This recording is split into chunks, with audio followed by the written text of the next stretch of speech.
It's another fine day to discuss extinction and the end of all suffering. Thank you for joining me once again, everybody. We had a pretty good stream yesterday, had about 80-90 people, so that was pretty cool. I've just this moment put out a video on how Earth is actually worse than hell, okay? Which I think is a pretty interesting concept. If you think about it, you don't get children in hell, but you do get children trapped in lives of hell on Earth. You don't get animals in hell, but you do get animals trapped in lives of hell on Earth. You don't get innocent people in hell, but you do get innocent people trapped in lives of hell on Earth, and it goes on. So really, our world is the worst thing that could possibly happen. Life is the worst thing that could possibly happen, and we need to stop it. We need to recognize that nature and existence is basically hell, and the majority of life getting forced to exist here is effectively being sent to hell and being tortured, trapped in a life of torture and suffering. So, it's kind of a crazy world we live in, where most people really sort of think that the status quo, life, the world, it's all a good thing, and it's all just ticking along, and it's a good thing. It's great that it exists, but really it's actually the worst thing that could possibly exist. And as hard as it is mentally to sort of recognize that the entire world is effectively a giant torture machine, we need to do it. We need to stop coping and trying to convince ourselves that the world is good, that life is good, reality is a good thing. We need to start recognizing and accepting, acknowledging, and saying out loud, yes, life is bad, the world is bad, it shouldn't exist, and it's a tragedy that it does. It's the worst possible thing that could exist because children are being tortured, animals are being tortured, they're being trapped in lives of misery and extreme suffering. And you can say, yeah, you're being too negative, but maybe we're not being negative enough. Maybe you're not being negative enough. Because if you're avoiding being negative, then you're literally avoiding talking about the victims of suffering. You're ignoring them. You're condemning them to just be ignored by saying, oh, don't be so negative, which really is like saying, oh, don't be so responsible. Don't think about those who need help. So, screw the people that are saying, don't be so negative, just ignore the sufferers and focus on your own life. Hello, how's it going? Hey, good, and you? I'm good, thank you. I just seen this. What is this about total extinction? Yeah, so our movement, the pro-extinction movement, is working to cause the most vast and thorough extinction possible, meaning that ideally we're working towards a universe that has no life and no possibility of bringing life into it as well, because that's the safest thing that we could possibly do. We need to recognize that this world is too dangerous, it causes too much suffering, and it is effectively hell, and we should prevent life from being forced to exist in these hell-like conditions. Do you mean life for every living being, thing, everything? Yeah, absolutely. The whole Plants, universe, if plants, possible. everything. Sorry? Plants, even plants? Yeah, absolutely. Fish? They could evolve into sentient life. What do you mean they'd evolve into sentient life? I'm saying that plants and other sort of life, it can evolve to suffer. So yes, we should get rid of all life and all possibility of life existing. Okay. But don't you think it's only because of greed that maybe... No. The most suffering happens in nature, and the worst suffering happens in nature. So it's nothing to do with humans, right? You can steal from a person, but that's not as bad as being eaten alive in a forest. Okay. But, so your point is that everything should just become extinct. So Yeah. then nothing will exist anymore. No risk of suffering should exist. Yeah. Okay, but how are you going to make everything extinct? in your ideal Yeah, so way. for Earth extinction, animal extinction on Earth, we would need euthanasia that prevents the animals from suffering and having a cruel natural death, and it prevents them from reproducing and causes total extinction. Now, for the rest of the universe, it's mostly going to be about prevention and preventing life from developing on currently lifeless planets. And then just seeing what else we can do, basically, how far we can take it. Yeah, but who's going to do it if everybody's extinct? How are they going to do it if you, me, everyone's extinct? How are you going to? Yeah, so we need humanity to continue to survive, to stay strong, to stay healthy as the vehicle for preventing suffering for other Okay, life. so humans are going to stay alive, but everything else is going to die, is what you're saying. Well, humans will go extinct eventually, but as long as they can still help others, they should. Okay. Can I just ask you, how did you become so enlightened? Well, I didn't start this movement. I was just invited to it. It started about 3 years ago. I'm not the only person in the movement. We have lots of activists around the world in all sorts of different countries doing street protests. We've got dozens of social media channels. We've got a website, proextinction.com. So I was just on Reddit one day last year when they reached out to me, invited me to a debate. So I agreed, and then it didn't end up being a debate because I just So who would you agreed to start with? everything. Who would you Sorry? start with? So let's say you can do anything you want. You've got all the power in the world. Who would you make extinct first? So we would begin removing our dependency on animals on Earth while also So you kill all the removing the animals animals. first. So you Sorry? kill all the animals. Yeah, euthanize them. And what if? Okay, and after the animals, then what would you? Who would you kill? So it's not killing, it's euthanasia, it's different. Because if you say killing, then that includes like using a baseball bat, right? So we're not recommending anyone does that. But then we would start researching universal extinction and how we can prevent life from developing on planets and other cosmic bodies, basically. Okay. And then once everything's gone, then what?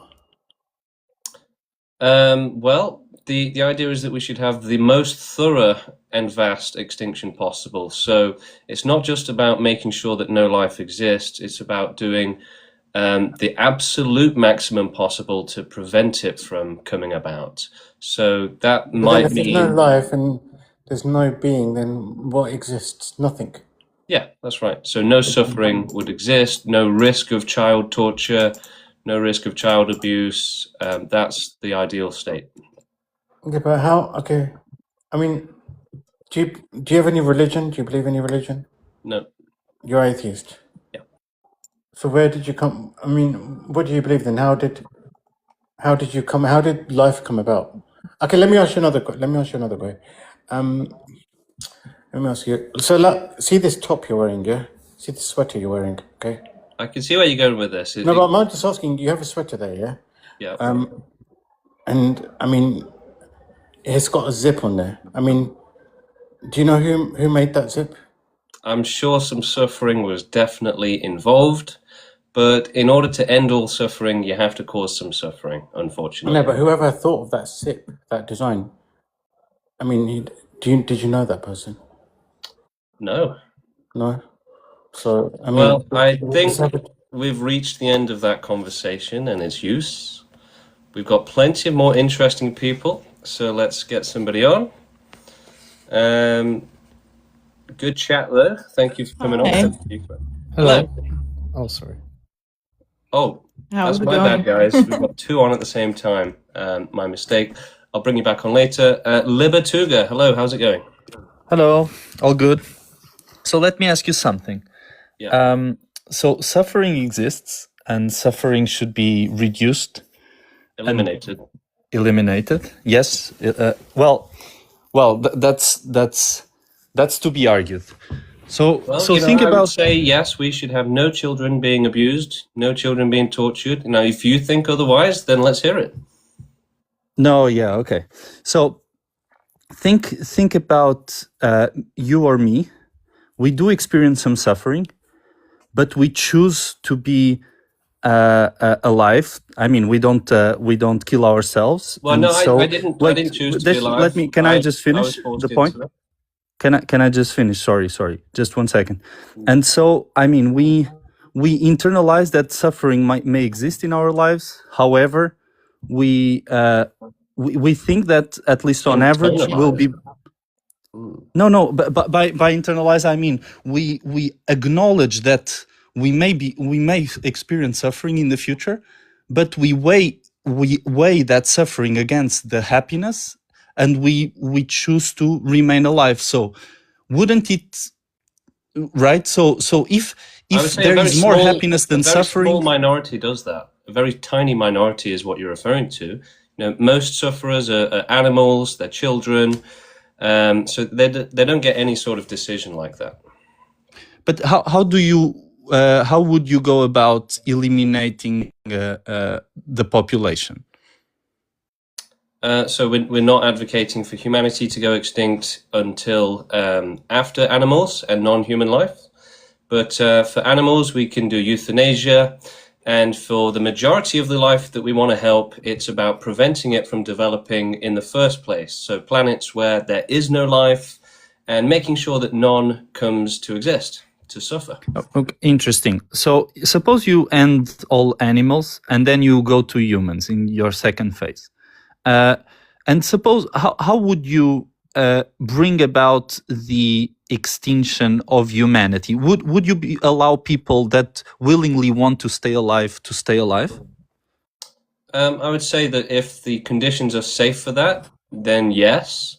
But if there's a risk, any sort of risk whatsoever, then no. But don't we every day we weigh risks against benefits? Like I know that when I go out of my house, But you see, there is a risk child that rape is an unacceptable risk.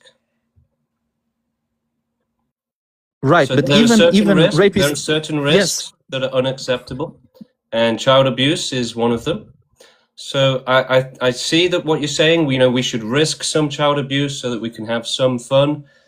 I'm against that, and I'm never going to agree with that. Okay, that's interesting. I agree that it is interesting. But now, So you what do if think that you children should be at risk of abuse so that others can have fun? well, no, I think they Well, they that is what you're themselves should saying, have though, right? fun. That is what you're No, saying. no, But technically, yes, I think right? I So you think that yes, I children think should get tortured, should get abused? I mean, that's gross. no, no, It's no. cruel. It's It is cruel. interesting because no. What Wrong. I'm defending, I get it. I get it. I think we've reached the end of that conversation. So let's carry on. We get your position, though. You're pro-child torture. We're against all possibility of child suffering or anyone suffering, animals, humans, any sort of life. No one should be at risk of being tortured, being forced to exist, and then to be trapped in a life of hell. And the idea that you can just opt out is simply ridiculous. How is a baby going to opt out? How is an animal going to opt out? The vast majority of sufferers in this world are baby animals being eaten alive. So they don't really get to make any decisions. They're there in the nest, they're having their eyes picked out, they're watching their family get eaten alive, their intestines are being pulled out in front of them. It's horrific. There's no sort of decision or agency or autonomy there. They're forced to exist, and then they're tortured horrifically and given a cruel death. It's not something you would want to experience. It's not something that you would want your family to experience. And yet people seem okay just condemning these children to be tortured horrifically, even though they hypocritically wouldn't want to experience it themselves and wouldn't want anyone they care about to experience it. So it's pure hypocrisy, it's pure discrimination and selfishness. We should be looking out for these children and making sure they're safe. Hello. Hello. Well, thank you, Reagan. Maybe next time. Moving on, we have Seraphim. Hello. Hi. I haven't really talked on this subject before, but I'd like to know your stance a bit better. So yeah. Yeah, so suffering is an unacceptable thing. The risk of suffering is unacceptable. We should have a world with the maximum safety from suffering possible, which means total extinction. Yeah, but you're making that jump there without really justifying it. So I think with suffering, the natural thing to say about all the suffering in the world is that we should minimize it. You're arguing that non-existence is more desirable than Well, minimizing that is suffering. minimizing it. No, you're talking about annihilating it, not minimizing it. Well, what's the difference? Minimizing it would be putting in precautions and basically doing everything we can. But still allowing it and still guaranteeing it. So no, a system that guarantees child abuse, children being tortured, that's evil, right? That's cruel. It's wrong. It's unfair. We should prioritize the sufferers over the selfish, people like yourself. I think you use the analogy of somebody getting mauled to death by a lion.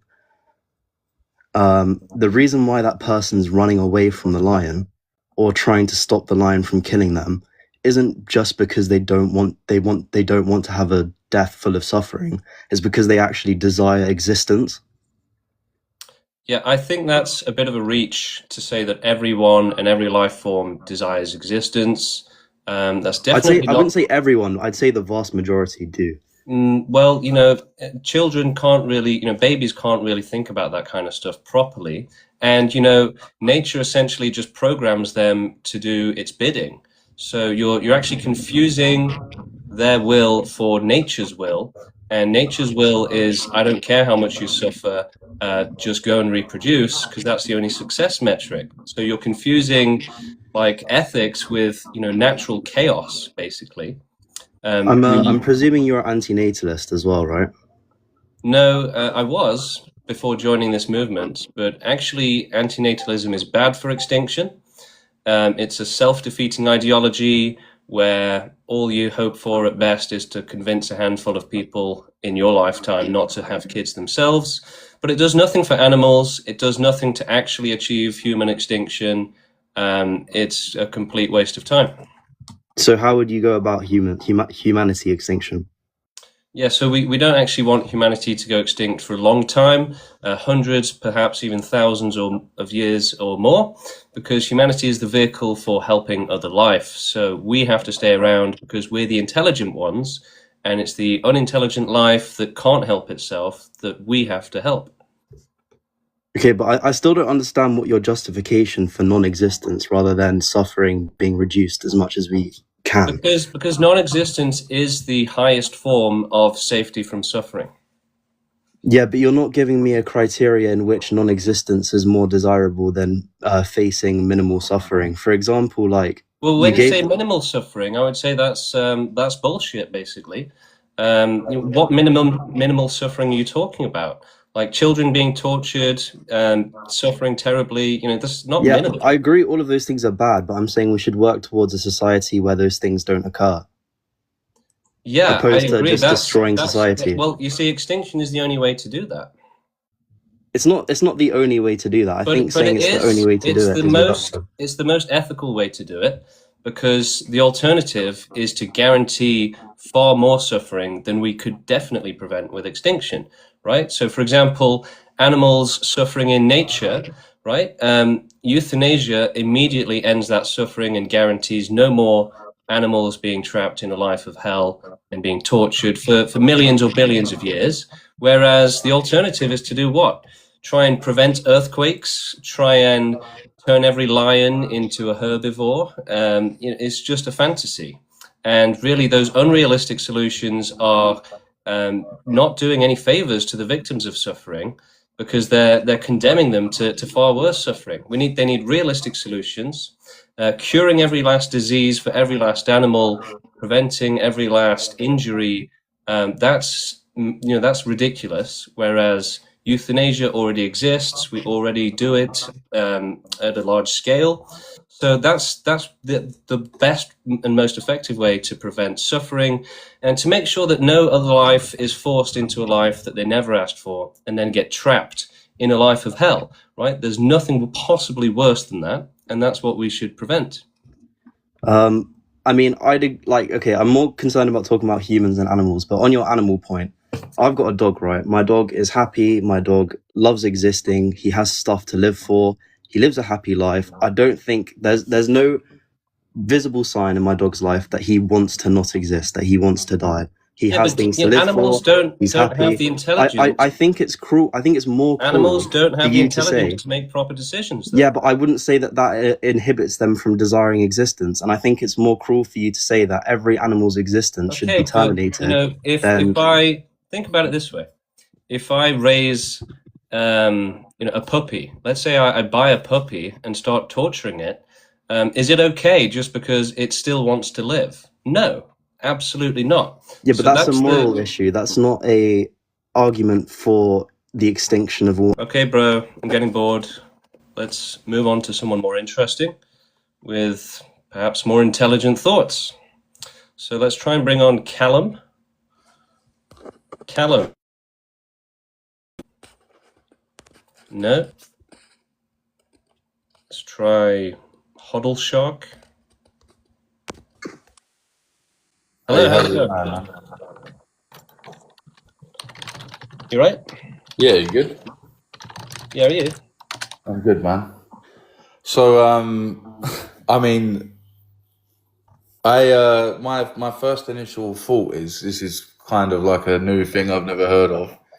But my question is, I would put to you that I am not suffering, and I'm someone who. Okay, your privilege is not important. Hey, don't right? interrupt me, dude. You don't get to interrupt me just because you're the fucking host. I think you'll find that actually I do get to interrupt you. So yeah, I'm not interested in your privilege. That's like a slave owner going, "Well, I'm fine. Why should we end slavery? Like, it's good for me." Yeah, like I can tell you where to go with that opinion, and it's not going to be here. Let's try and get Carlos on. Hello, hola. Hello. Hola, How's it hola. going? I mean, I find it a bit. One second. I find it a bit ridiculous that your premise is extinction is the right thing. So then, by your own premise, then you should unalive yourself if you're suffering. Yeah.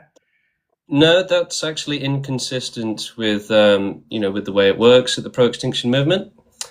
So we have to actively help other life to not suffer, and if we take ourselves out of that equation, then we're leaving them to suffer. So you're saying that basically human beings shouldn't exist? Is that what you're trying to get about?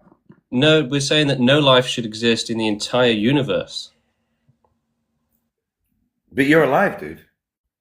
Do you not enjoy life? Do you not? Do you know what I mean? Thank you, Carlos. Let's move on to Leland. Yeah, I agree Hello, with how's it what he going? just said. Yeah, I agree with what he just said. That's exactly what you're saying, is that you should just kill. Okay. Let's find someone with a more interesting opinion. Okay, Ryan Beard, hello. What's up? How's it going? Pretty good.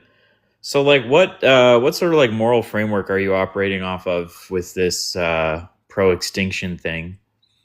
Yeah, we should be as against suffering as possible and take it to the absolute maximum. So is this like utilitarianism? Is that like the framework that you're using? No, it's just simply being against suffering, right?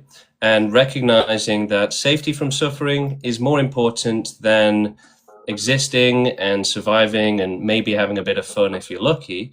That's very shallow, realistically, compared to safety from children being tortured.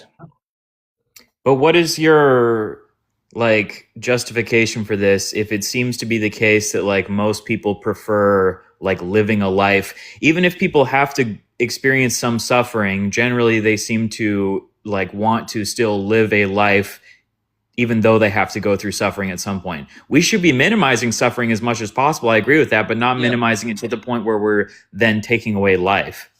Right, but the thing is, life doesn't need to exist, whereas safety from suffering does need to exist.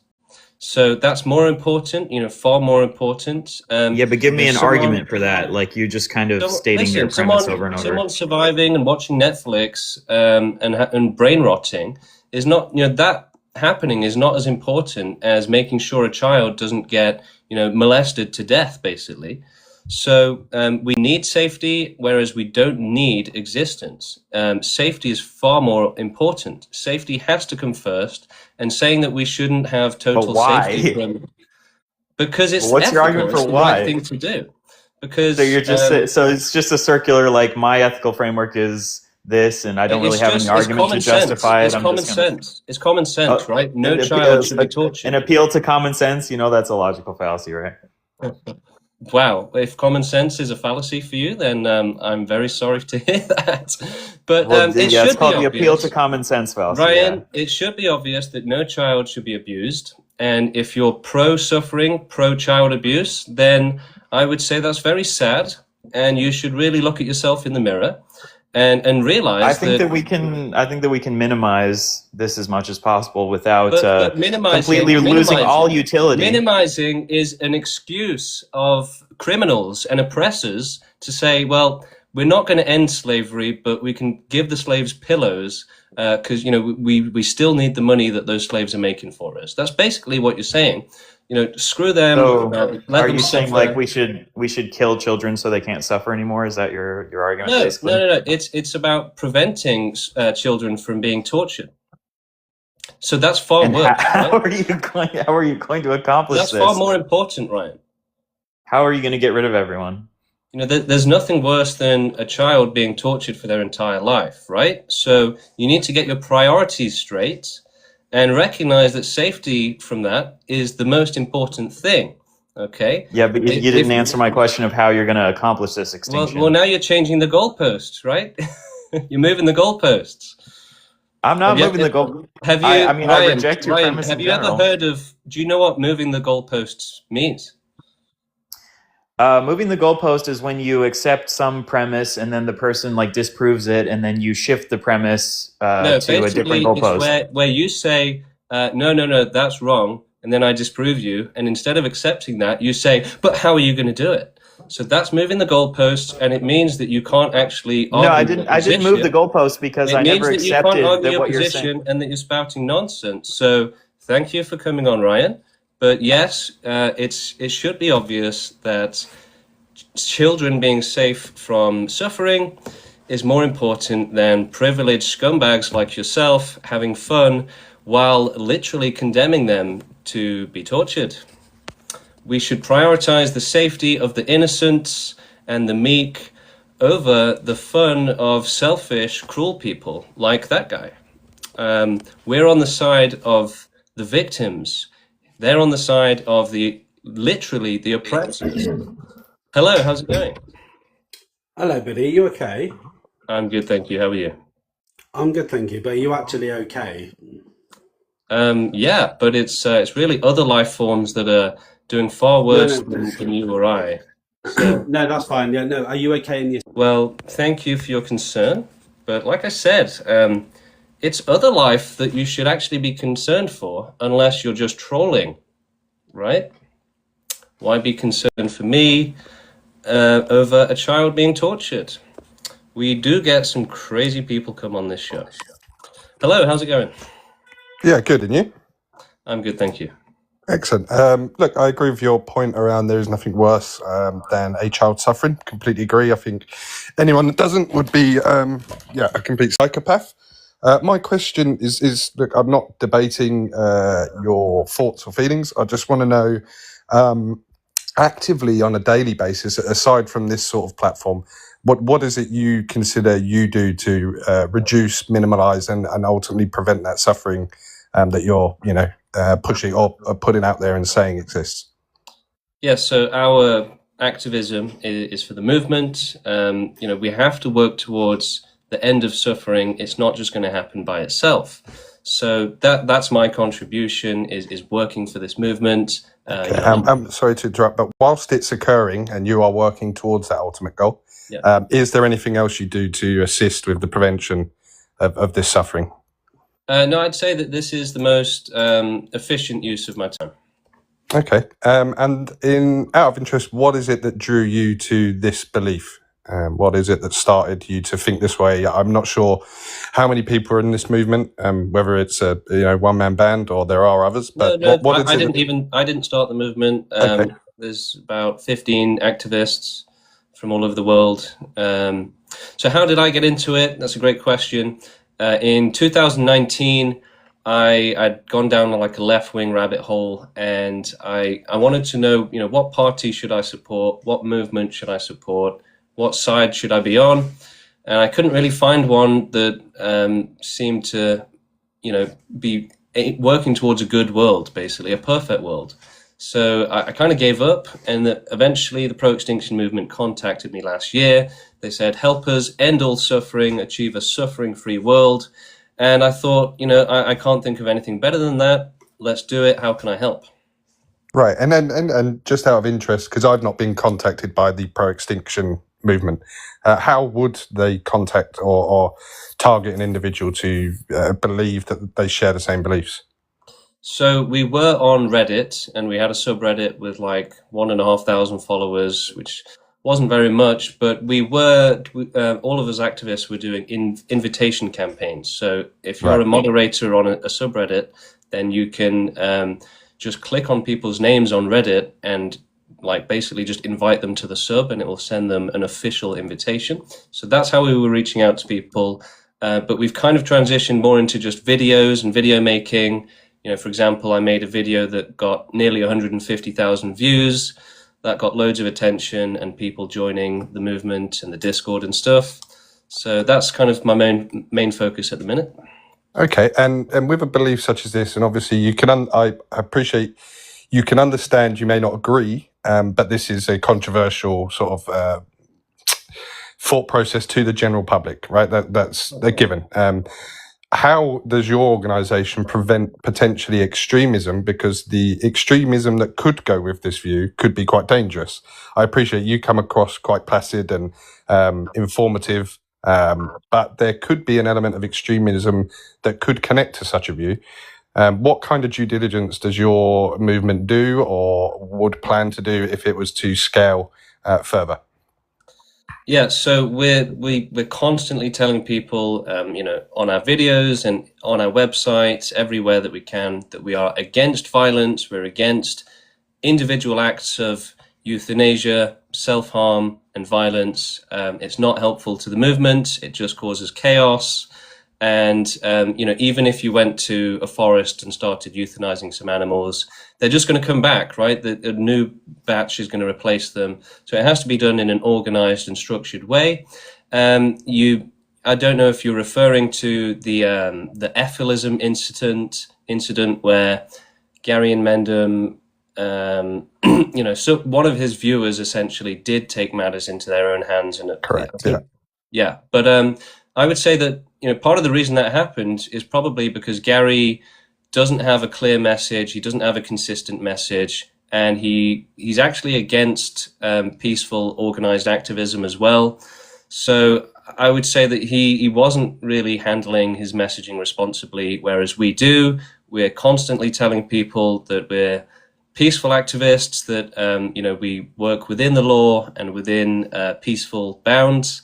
And, we have absolutely no reason to be going and doing terrorism, because that would attract the wrong type of person that we want to join the movement. We want smart people who are smart enough to use their words and to think instead of having to resort to violence. Okay, that's very interesting. I've just got one more point. So for me, in my limited scientific understanding, is that an animal doesn't necessarily understand suffering, and that it is predominantly a human concept. So for me, I am portraying the suffering onto that animal by saying when it is killed by another, right? So you have said humans would be last, the animals would be first, was kind of the concept I got earlier. For me, that feels kind of, whilst, by the way, I completely disagree with your movement and what you mentioned, I'm not here to chastise you about it. Would that not be the wrong way round? That, ultimately an animal naturally would... If humanity goes extinct first, animals won't go extinct. Right, and then the natural life cycle of an animal would continue. Well, And they would continue to suffer for billions of more years. and what kind of suffering do you envisage if humans weren't around? Just animals naturally attacking each other for food and things like that. Well, it's not just that. They freeze to death, they starve to death, they get parasites. They get eaten alive. They have brain damage, disabilities. All sorts of terrible things. If you've ever had a dream where you were chased by someone trying to murder you, it's a really horrible nightmare to have. But that is the daily experience for a lot of animals, where they're just running for their life, and then eventually they do get caught by the murderer and eaten alive.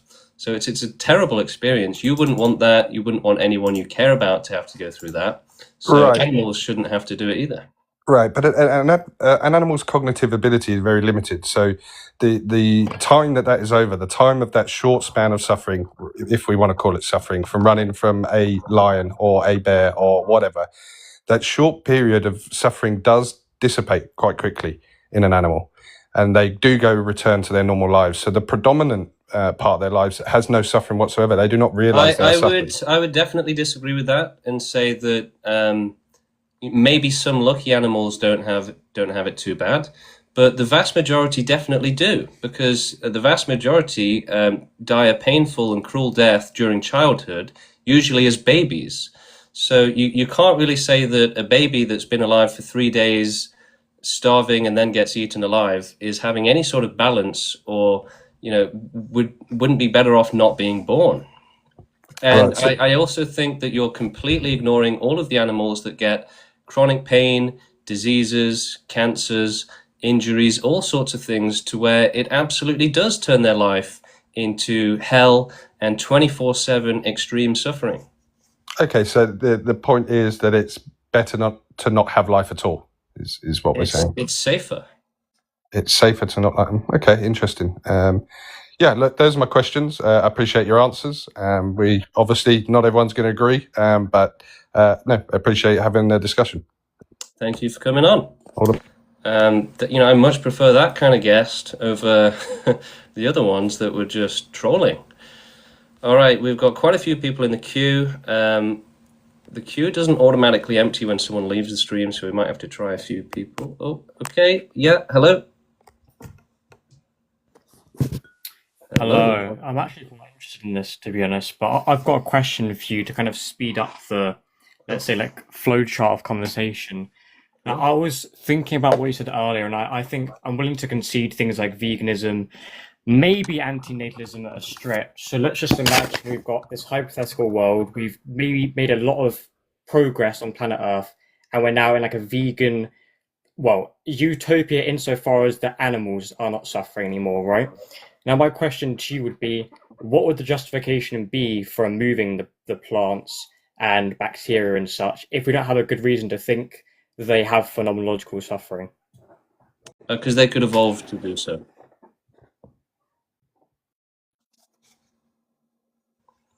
Yeah, why would we leave bacteria? If we're going for total extinction, then bacteria could develop into complex life again that can suffer terribly. So yeah, we shouldn't leave any risk, basically. Well, we can think of something like this, right? I know the idea is to remove humans in the end, but considering where I'm going, I'm not taking that as an option anyway. So let me kind of imagine that we've got this human society where the suffering of humans, like child, essay, murder, theft, is kept to a non-zero but extremely limited kind of point. So now we've got kind of two problems. First of all, would this non-zero level be permissible if it's outweighed, or at least in my view, be outweighed by the positive experience of everyone else?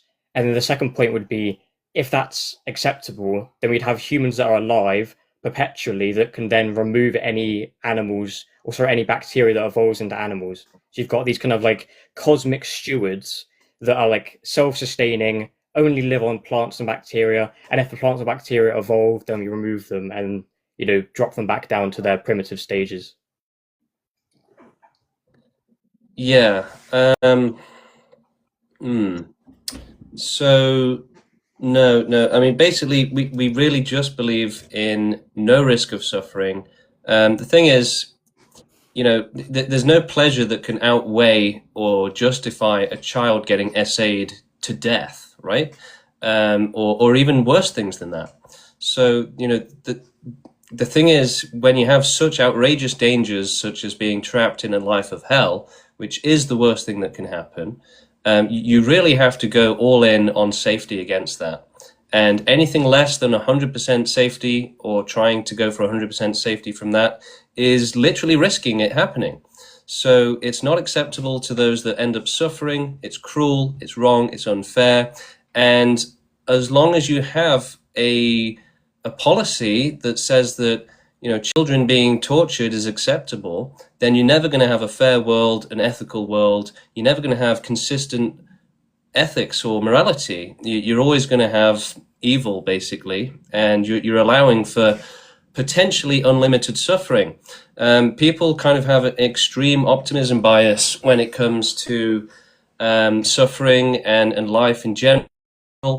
But really, we need a kind of a pessimism bias almost, to where we are focusing on the actual risks instead of ignoring them and just allowing them, right? Unless we go all in against suffering, we're allowing the risk of the worst case scenarios, right? So we're risking insanely terrible things far beyond what most people care to think about. So that's the real problem with not going all in against suffering, is that you then just completely ignore all of the risks and allow all of the risks to manifest. You're allowing children to get tortured. You're allowing worse things than that. So there's no fair or right system where you're saying it's acceptable for children to get tortured and worse, right? And to allow, quite literally, unlimited potential of severity of suffering, right? I mean, how are you going to say that, there's no way to not go all in against suffering and still, be accounting for the risk of the worst case scenarios, unlimited risk of suffering? No. So 99% safety or commitment against suffering isn't good enough. It has to be 100%. That I don't think 99% safety from, being forced into hell is acceptable.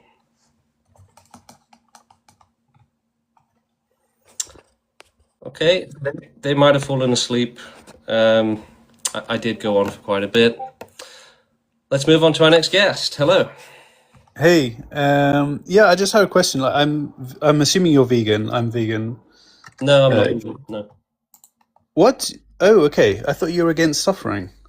Yeah. So we've looked into it, and veganism actually causes more suffering than non-veganism.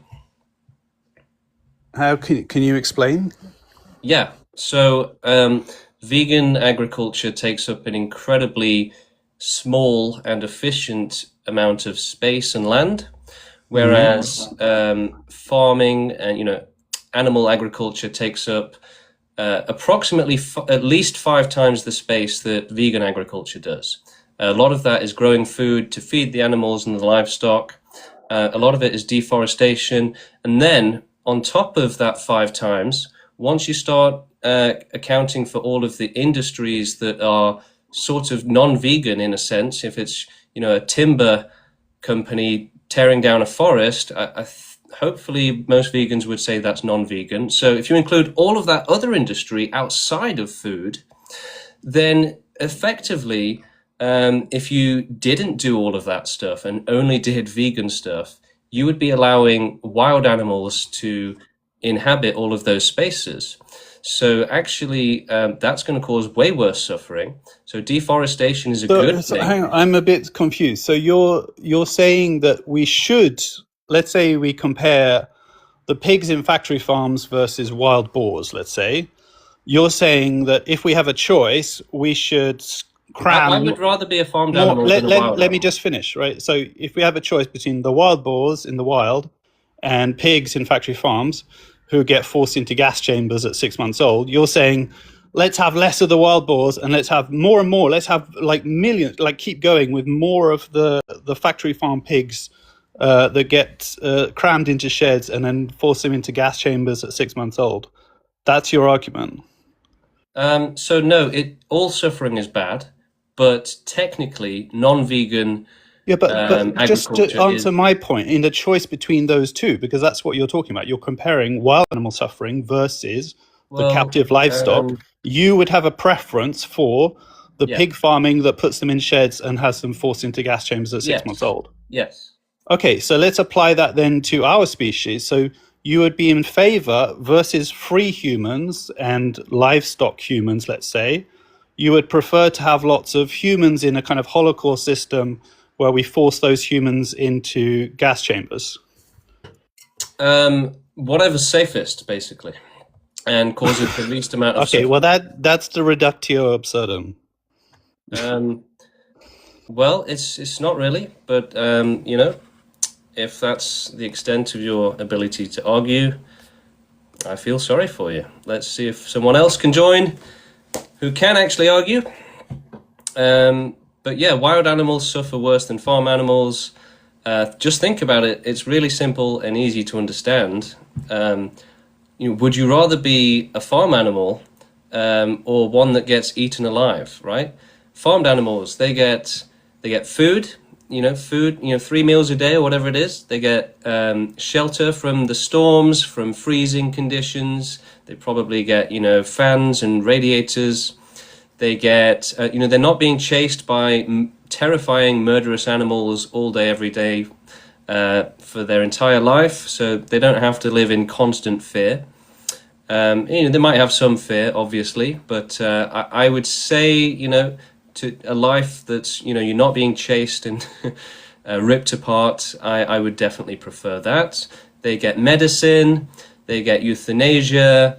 So, basically it's a bad experience for sure, but it's much better. Like if you think about it, right? You would definitely rather be a farm animal than a wild animal. You get all of the benefits of civilization, you get safety, you get, some sort of kindness when it comes to the euthanasia. Would you rather be euthanized even if it took 5 minutes? Or would you rather be eaten alive over the course of several hours? Right? But the euthanasia is usually instant, and that's way better. But so obviously animal farming is a bad thing, but the thing about vegans is they just don't care about wild animals. They don't give a damn about them. But wild animals have the worst conditions. They suffer the worst. They're literally in constant fear. They have parasites. They have no medicine. They have no safety. They freeze to death. They burn alive in wildfires. They get no euthanasia. So we need to start caring about wild animals and farm animals, right? But it is important to recognize that wild animals suffer worse, right? Would you rather, go in a sheltered place with food and then not have a painful death? Or would you rather be, naked, exposed in the elements, running for your life constantly every day, having to find food, having to compete? You got parasites, you got fleas, all sorts of terrible things.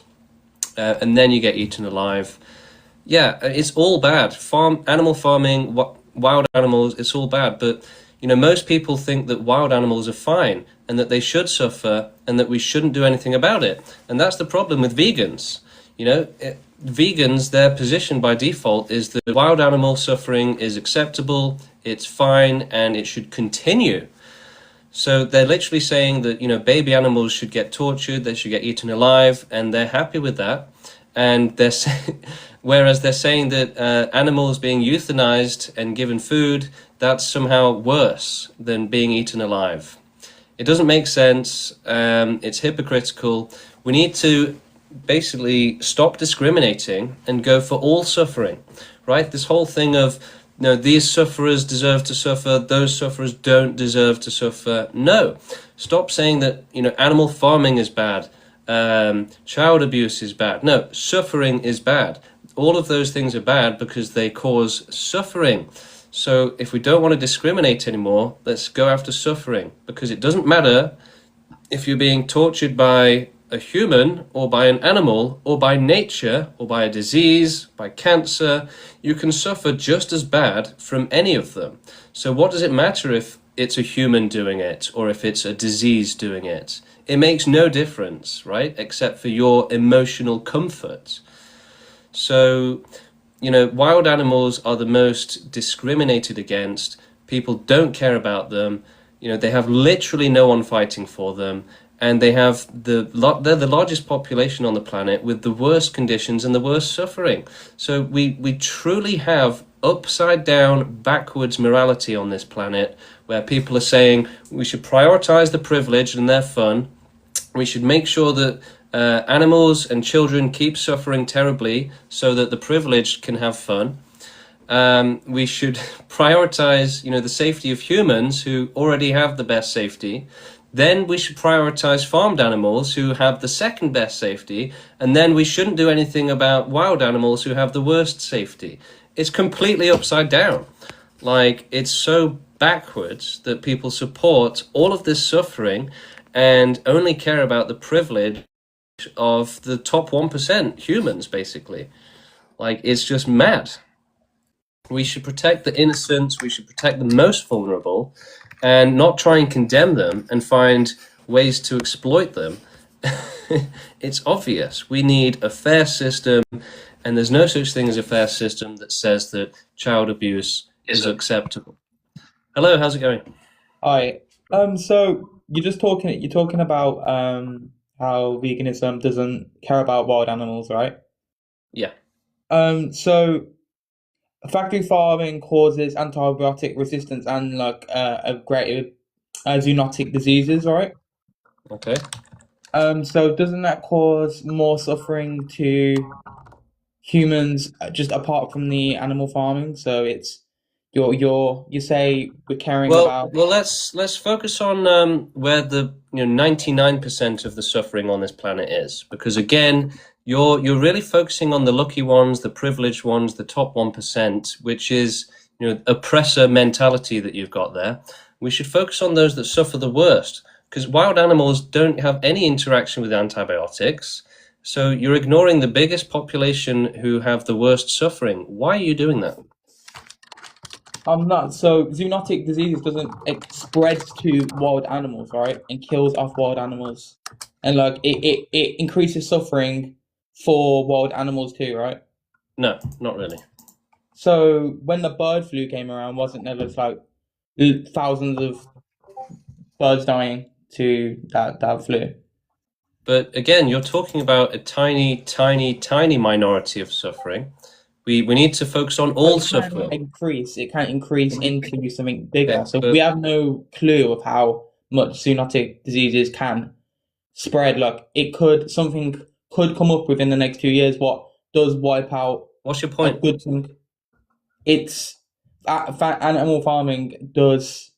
It's not just. So the point is, it does cause suffering more to wild animals too, right? Negligibly. But it does, and let's take in the factor of. Okay, thank you for coming on. Even if it does, it's negligible. So once again, you're focusing on the smaller amount of suffering, the privileged ones, instead of the majority who are suffering worse. So we are essentially sat at the top of a pyramid of pleasure and safety, and below us is a gigantic population being tortured for our benefit, and we're trying to justify it and say, yeah, we should keep it going, keep the torture machine going. It's lighting up my house and it's feeding my family. Keep the torture machine going. So it's crazy to think that a tiny minority, because humanity is less than 0.1%, way less than that, of this planet. So a tiny minority is saying all of this suffering should continue for our benefit. Again, right? Our system is as upside down as it could possibly be, where we have a tiny minority of oppressors oppressing the majority. Hello, how's it going? Hi, I'm doing well, thank you. How are you? Not bad, thank you. I was just wondering if you don't mind me asking a question regarding the veganism topic. Yeah, sure. Like for factory farming animals, we obviously breed them into a state of dependency, and they wouldn't be here suffering without humans.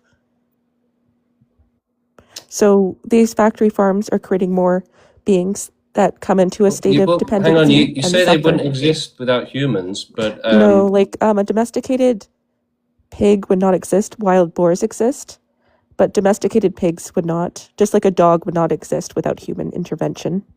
right, but realistically, human intervention reduces animal populations. So you're saying they wouldn't exist, but most likely even more animals would exist.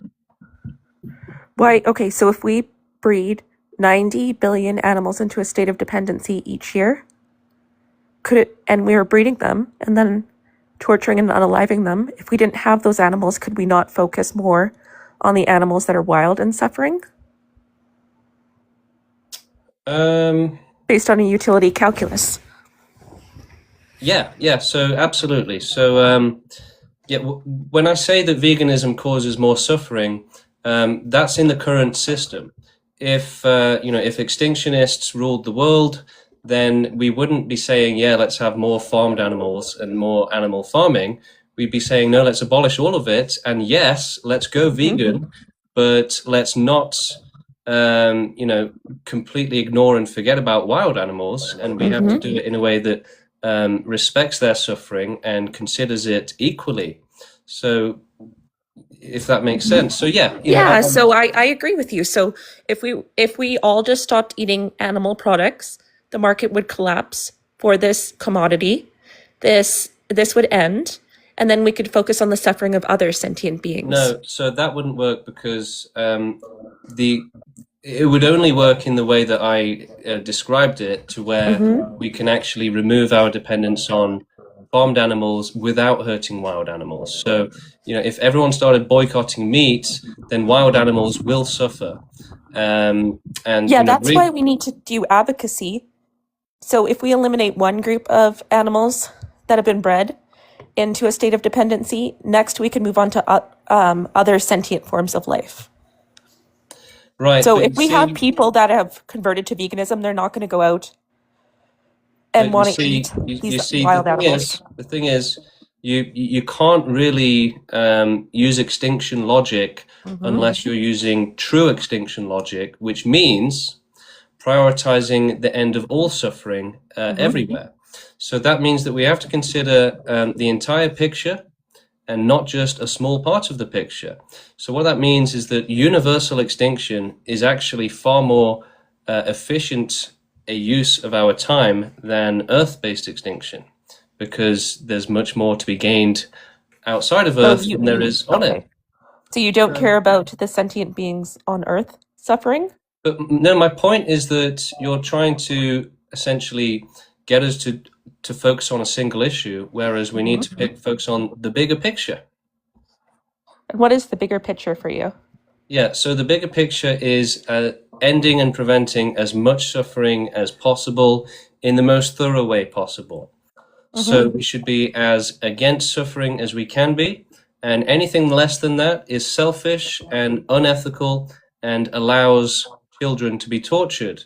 What justification could there possibly be for that? I would say definitely none, whereas most people would say, well, we get a bit of fun. That's wrong. So yeah, we need to be against all suffering. Otherwise, you are discriminating, and you will never have a consistent or rational position. Okay.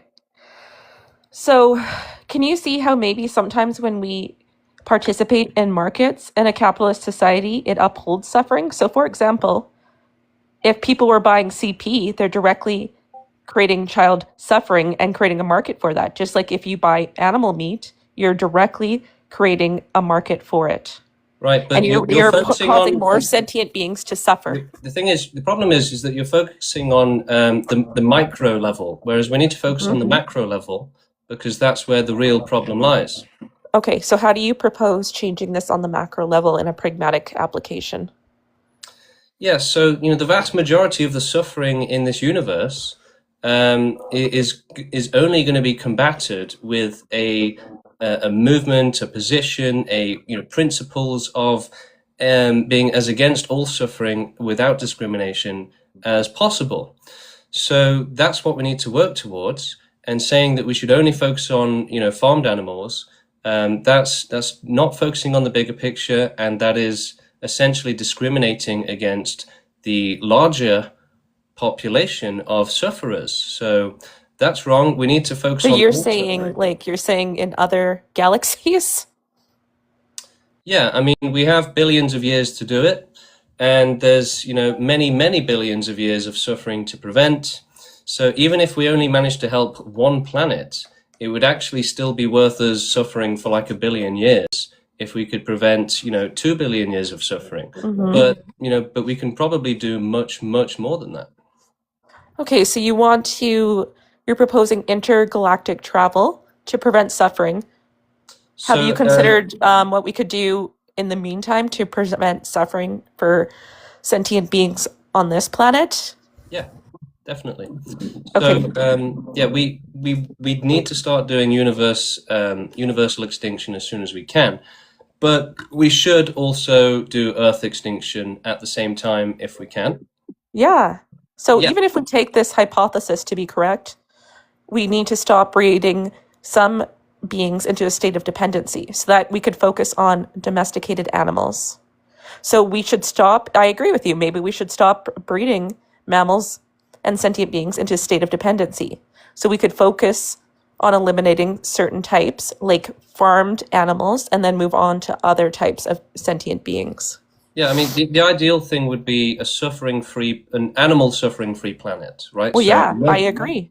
So literally no life except for humans on Earth. That would be the Yeah. ideal.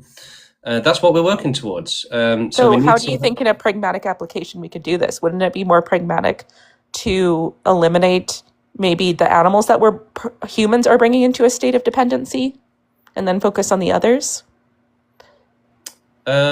Well, it depends how you're doing it, because again, you're thinking of a micro level where you just boycott a supermarket or something.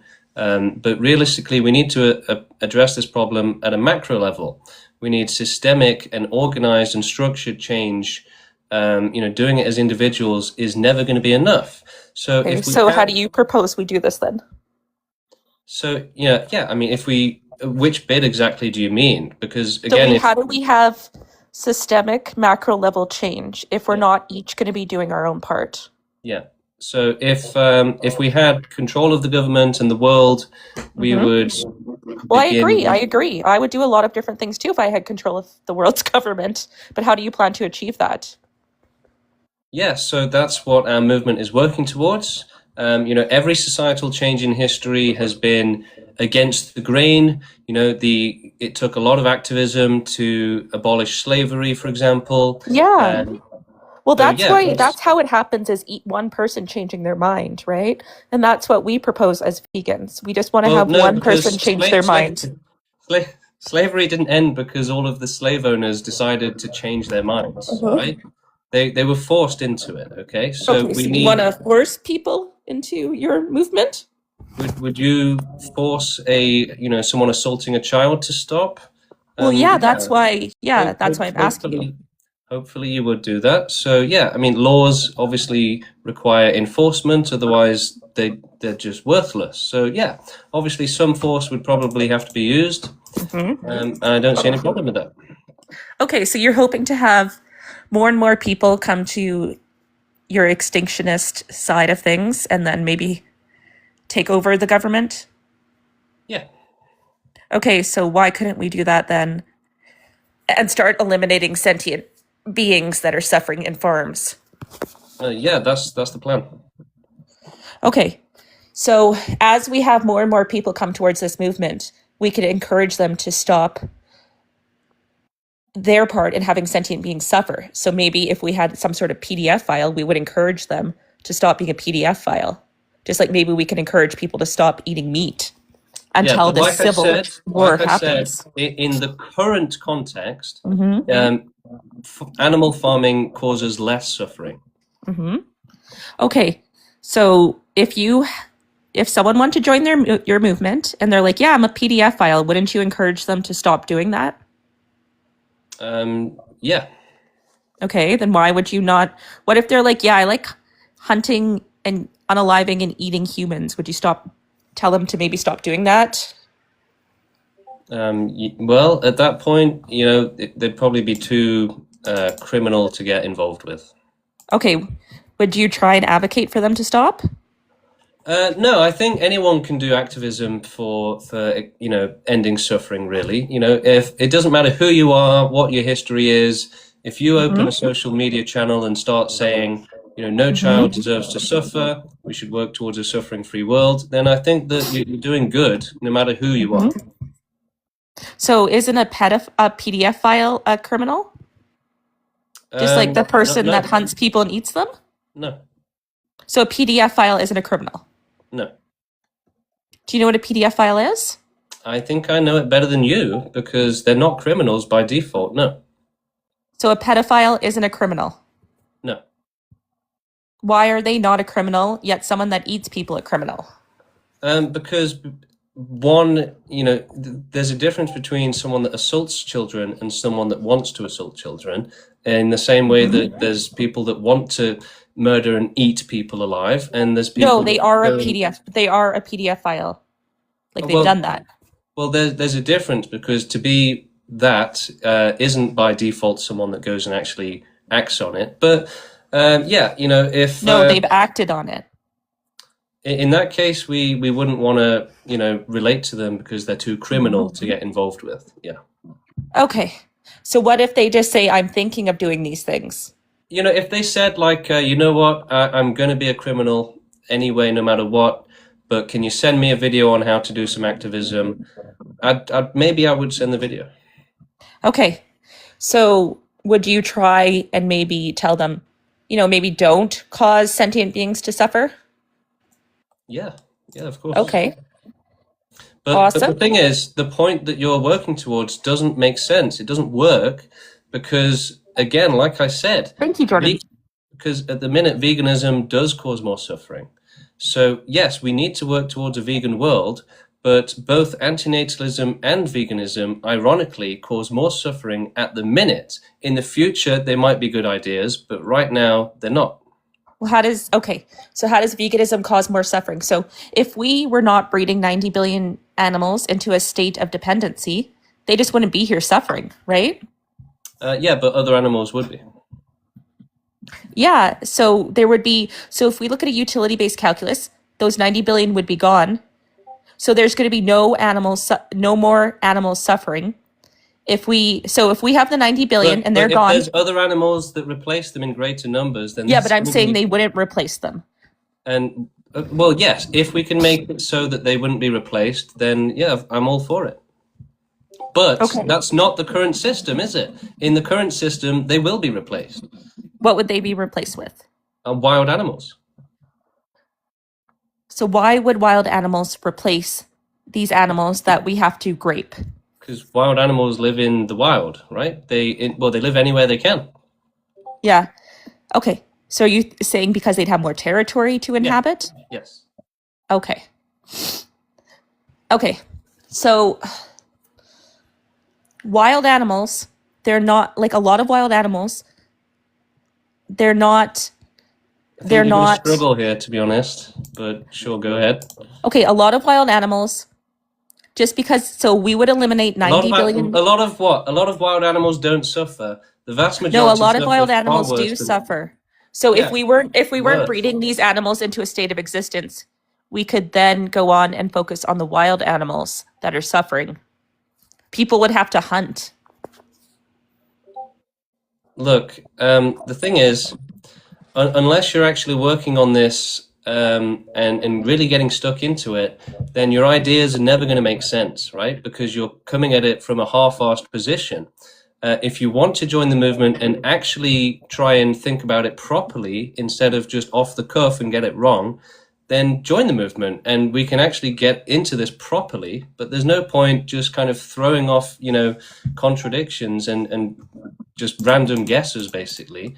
That's not how we do it. And It's well, it's not a guess, because so most of the land that we inhibit is to feed these farmed animals, and then the farmed animals are there, right?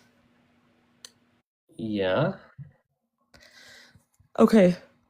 So if Like you I would said, tell look, someone, well, what's your point? Are you trying to help the extinction movement? If so, join as an activist. But we constantly get people trying to give us advice, even though they don't want to be an activist. So it's like saying, I have no idea how the movement works. I don't even agree with the movement. But here's my plan for the movement. We're not going to take someone else's plan who doesn't even agree with it. No, it's to point out the hypocrisy. So you want more and more beings to suffer. But it's not pointing out the hypocrisy. You are suggesting, proposing stupid plans, right? So you're wasting my time. You're the hypocrite here who's saying that only farmed animal suffering matters. So, you know, we shouldn't just eliminate farm animals and then think about others. We should look at the bigger picture. Who's suffering more? What impact is eliminating this population going to have on the other population? You know, what systems are going on here? But vegans don't want to think. They don't want to think properly. They don't care. It's a cult where all that matters is not eating animals. The animals can suffer terribly for all they care, but as long as you don't eat them, then that's just Gucci. They can be getting absolutely tortured. They can be writhing in agony, and vegans will say, that's good. That should keep happening. Just don't eat them, right? Whereas really eating an animal is the smallest part of the suffering in their life.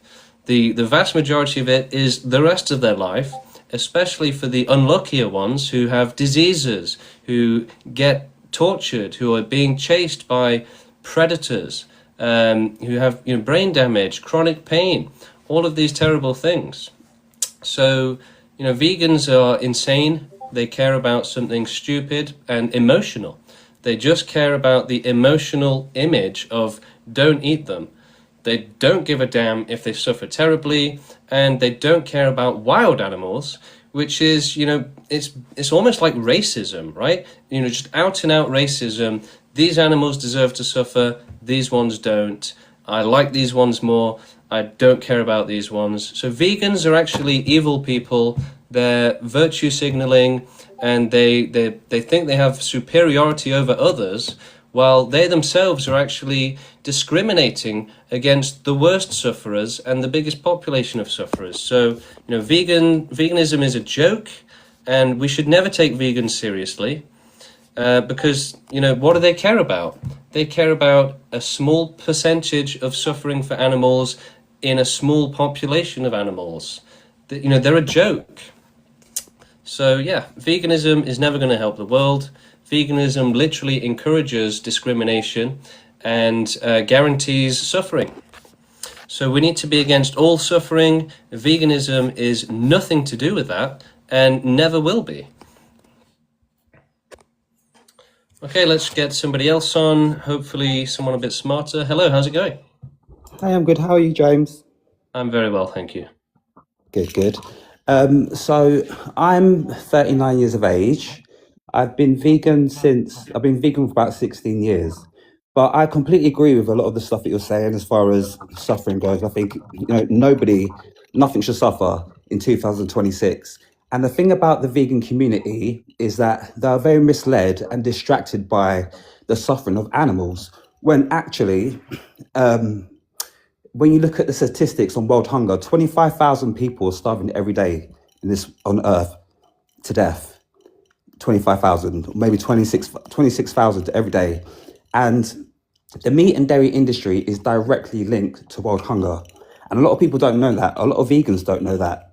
And it's as simple as they grow the grains in these poor countries, and then they send them over to places like the US and the UK to feed the animals that the non-vegans want to eat. Now, the thing is, if we can imagine how much one cow eats, that's a lot of food, and that could feed a lot of human mouths. Now, it sounds silly, but it is that direct and that simple. And I feel that if the welfare of a child is less important than your taste buds, then what does that say about you as a person? And at the end of the day, I'm a mixed race person, and my father's black, my mother's white, and I know that science says we all come from Africa. But as a black person, I see those people suffering, and it breaks my heart at the end of the day. So for that reason, I choose to lead a vegan lifestyle, because I know that actually, if there's not a victim on my plate, therefore I'm helping a victim in the world, across the world, that I can't help physically. Let's just say the victims Okay, of war. so I like the idea that there shouldn't be a victim on your plate, but what about victims in general? Are Yeah, you no, I another agree. vegan? I Are you agree. another vegan that says, I care about this suffering, but others No, I'm suffering not, can't? James. I'm more of a humanitarian, and I've moved over to calling myself a humanitarian because there's a lot of contradictory and a lot of whitewashing that's gone on with the vegan community. It's been taken and made into something that it's not. We're bypassing the suffering of the world, of nature, of ourselves, the people in the West. But are you against all suffering or not? I absolutely am. Okay, so why aren't you an extinctionist? Because I don't believe in labeling. I don't, huh? See, if What? you're not an extinctionist, then you No, do because support the suffering thing is, continuing. I'm pro-life. I'm pro-life, and the thing is, like, Being for me, pro-life I'm means those. pro-suffering, though. No, not really, because it depends what you think Yes, suffering is. Well, it suffering depends what you exists think within suffering is. life. Suffering Pardon? exists within life, right? Yes. And Yeah. the worst suffering Yeah. possible exists within life. So, unless you're supporting the end of suffering, then you're Right. supporting worse things than SA happening to children. Absolutely, I completely agree. But I think that to say like I say, I'm a So, humanitarian. would you agree that no child should be abused? Of course. So, can you think of something that could justify a child being abused? So there's no justification for any abuse. Right. There isn't. So then, yes, you should be against suffering, because otherwise you're saying, oh no, actually that pizza I had does justify a bit of child abuse, right? Well, yeah, exactly. So Exactly. But why wouldn't you be in favor of extinction then? Well, I'm completely in favor. But what I'm saying to you is, for a long time, I lived my life as a vegan. I've now moved forward to humanitarianism. I've never even really heard of an extinctionist, whatever it's called. And when I look into it and the things that you're saying, I completely agree. But getting back to the point of the suffering that's happening right here, right now, the lady before made a very good point. She said, you're making good points about the macro and the micro, but it all starts with the individual at the end of the day. And one individual will influence the mass, and then the mass will have to say, right, the world. It's like the laws around rape and stuff and abortions. It's like the laws around abortions were for people that go through horrible traumatic experiences and have are now able to. I get what you're saying, Wait, let me finish, please. Sorry, James. So let me quickly finish, please. But now, because that law has to affect everybody, people now think they can go out and have sex because their vagina gets wet and their penis gets hard, and think they can go have get. Getting kind of bored of that. Yeah, we don't want people like that in the movement, to be honest. So don't become an extinctionist. Hello, how's it going? Fine, what about you? Good, very good. I haven't been in your life before, and I was astonished by the prompt. Total extinction is the only right thing to do because it ends all suffering. For whom? Total extinction of animals, do you mean? Yeah, animals, humans, all life. If there's no life to suffer, then there's no abuse, there's no children being tortured, there's no suffering. We're heading that way, you know that. No, definitely not. Definitely not. We are experiencing the sixth extinction of the species. There are only 4%. You say the sixth one, but none of them have ever been successful, right? So that's not good enough.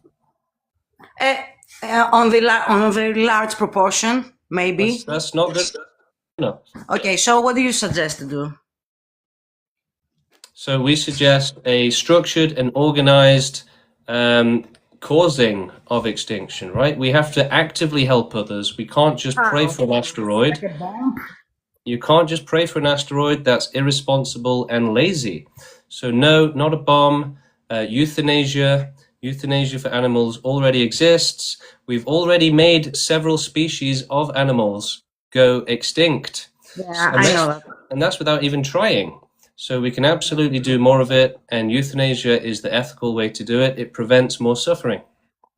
Yeah, but we cannot do that in insects and other species of animals. Why not? We cannot, like, I don't know, we cannot catch them, first of all. Well, we have billions of years to do Yeah. it. I think we can There are find a way. trillions of insects and Yeah, amphibians. but we have billions of years to do it. I think we can find a way. Okay, are you vegan, mate? No. Okay, so you eat animals? Yeah. Okay, you haven't thought about going vegan? I did actually go vegan for several months, but I was too allergic. But then I joined this movement and I learned about how veganism actually causes more suffering. So it's better to not be a vegan. Are you an antinatalist as well? So I was an antinatalist and a vegan, but both of them cause more suffering. Only extinctionism is the right ideology. Antinatalist how? Yeah, so for every human that exists, a lot of land and resources are I know, used. if we stop births, If we you do not. stop births, then wild animals will suffer because we build cities, we build roads, we build factories, we have lots of farmland. All of this space is being used and denying animals to live on there. So that's a good thing. So for every human that exists, it actually reduces suffering because there's going to be fewer wild animals existing as a result, potentially millions, because it's actually an awful lot of space. Think about the house that you live in. That house alone is going to be preventing lots of wild animals from reproducing and existing and suffering in that space. I can see where you're heading. Can I ask you something? Do you believe that life can exist without suffering? Yeah. How so? Well, I think that, maybe one day there could be some sort of, so we're trying to effectively defeat the universe. That's what our movement is doing. We want to destroy as much of the universe as possible or to make it as sterile as possible. But, could you do... I don't think that's feasible. Destroy the universe. Well, yeah, but, who are you to say that, right? You're not a scientist. So we have billions of years to research it and we can try and do it. But the thing is... First of all, you do not know that I'm not a scientist. But Second... Yeah, but the problem is, if we don't try and do that, there's going to be lots of suffering. Okay, what is the reason to destroy the universe? Not our planet, but the universe. I just said. So like I'm saying, there will be lots of suffering if we don't do it. But the universe is not... other planets are not inhabitable, so we don't have a problem. Okay, well, thank you for your expert science opinion there, but I think I'm going to get a second opinion. Hello, how's it going? Good, how are you? Good, thank you. You're doing good. Interesting. But yes, I went to your website and I read your manifesto. Sweet. And there's a huge question, right? So I think the whole movement depends on one claim, and that suffering is the only thing that matters morally, but that's only asserted. It's not even proven. Because also, we humans clearly value more than the suffering. And that's like, we have love, we have goals, growth, meaning. People willingly endure suffering for things they value every day. Like me, I'm an athlete, so that's training. It's hard, my body, raising kids, fighting for justice. I won't go on too long, but if suffering were the only bad thing, then no one would choose these hard but meaningful lives that people constantly do. But suffering is the only bad thing.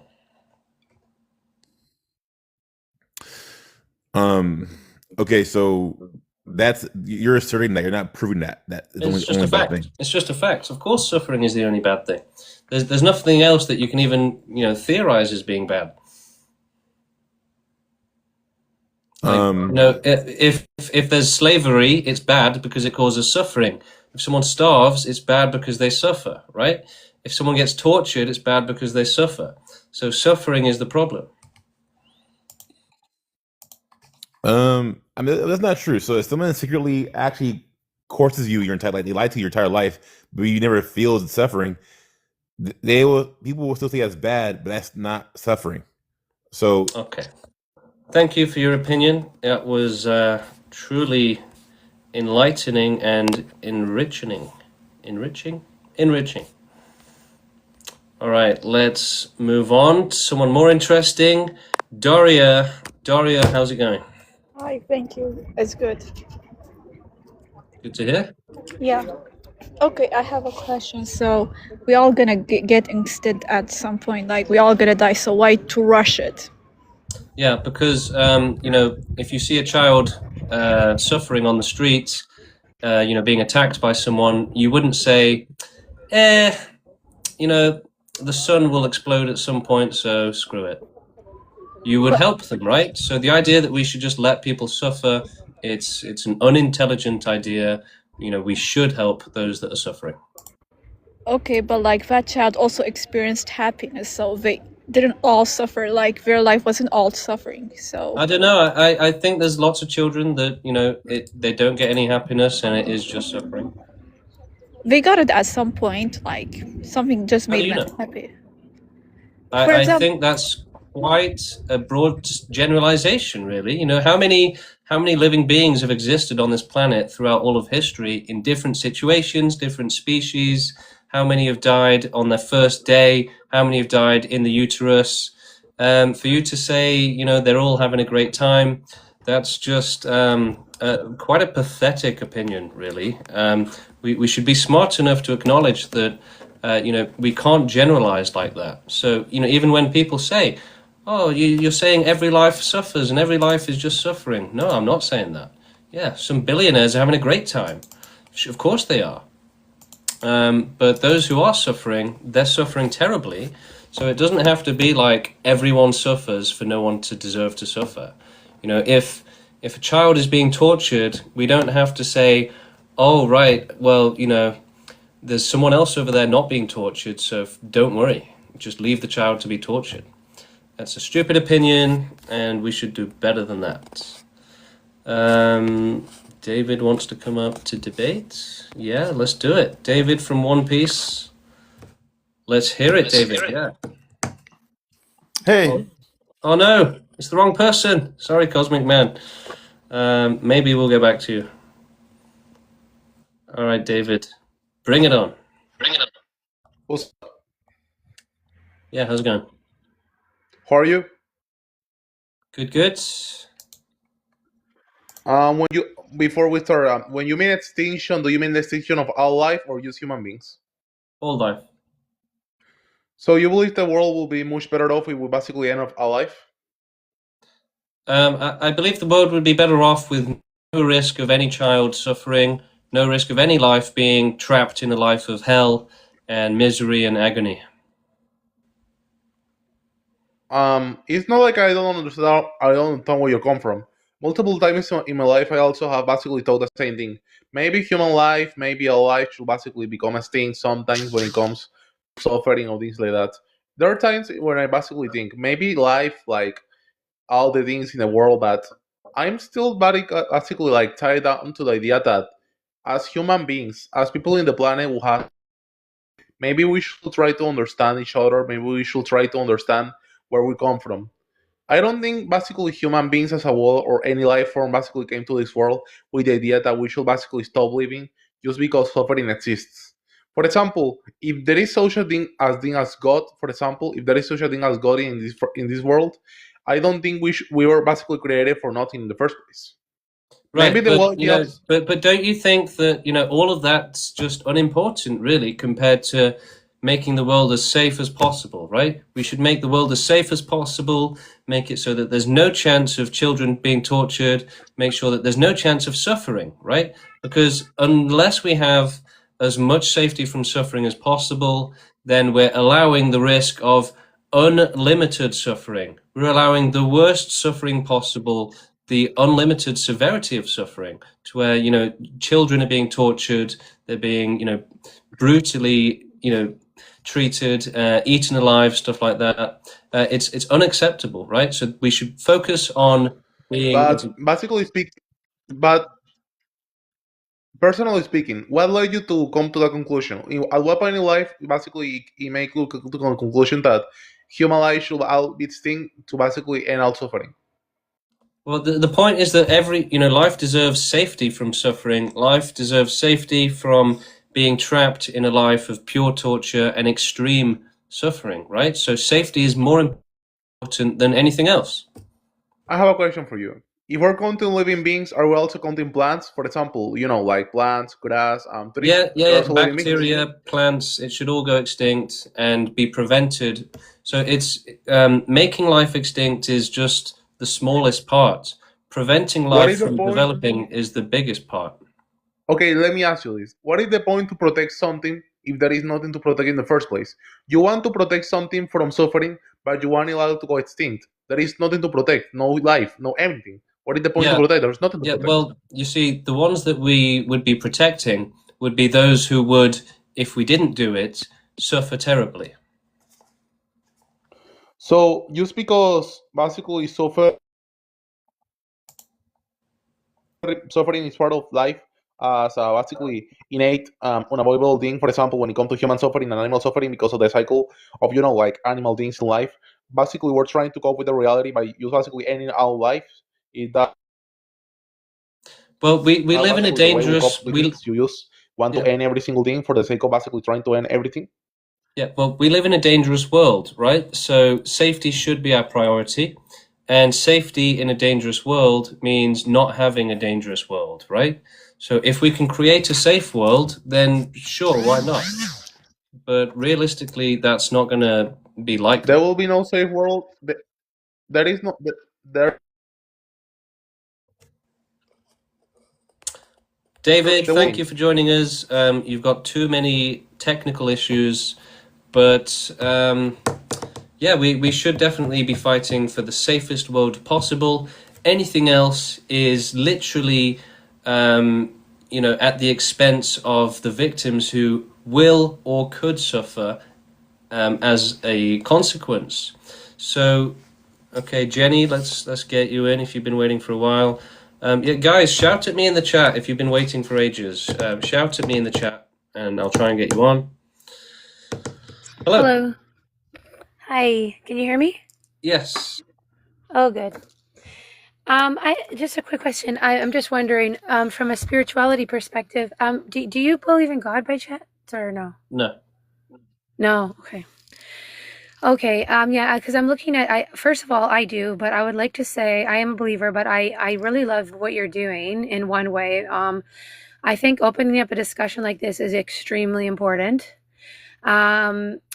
Yeah, it's I think a lot of us are wrestling with some of these concepts. I'm not so sure that I agree with.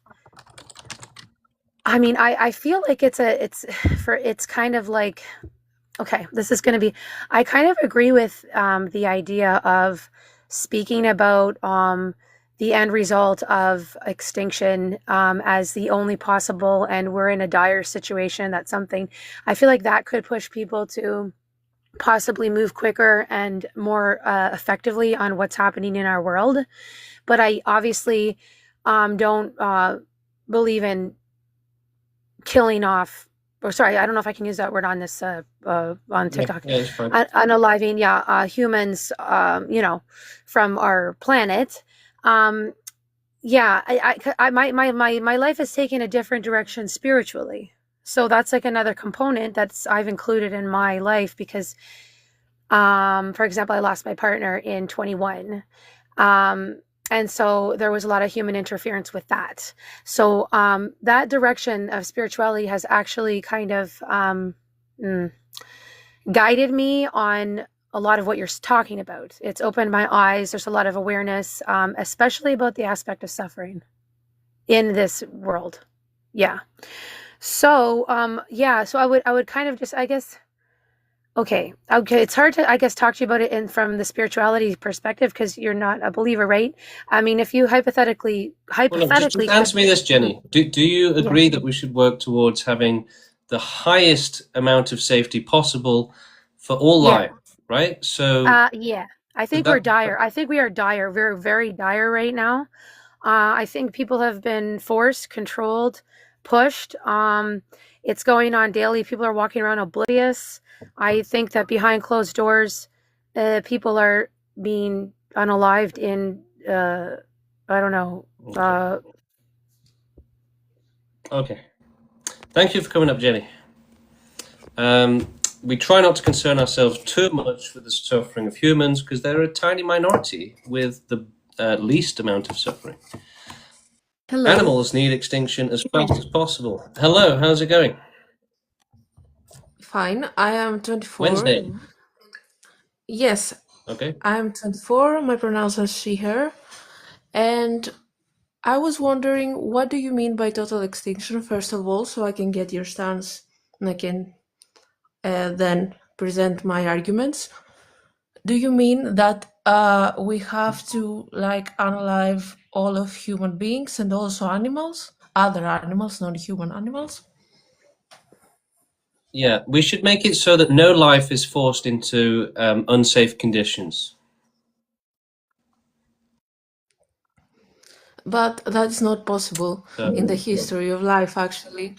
There always was So in the history, danger. that's not been possible. Well, that's a really interesting point, but I would say irrelevant because history didn't have technology. History didn't have the science that we have today. So, you know, why would you Yeah, appeal that to being 1,000 said again- years ago when we live in 2026?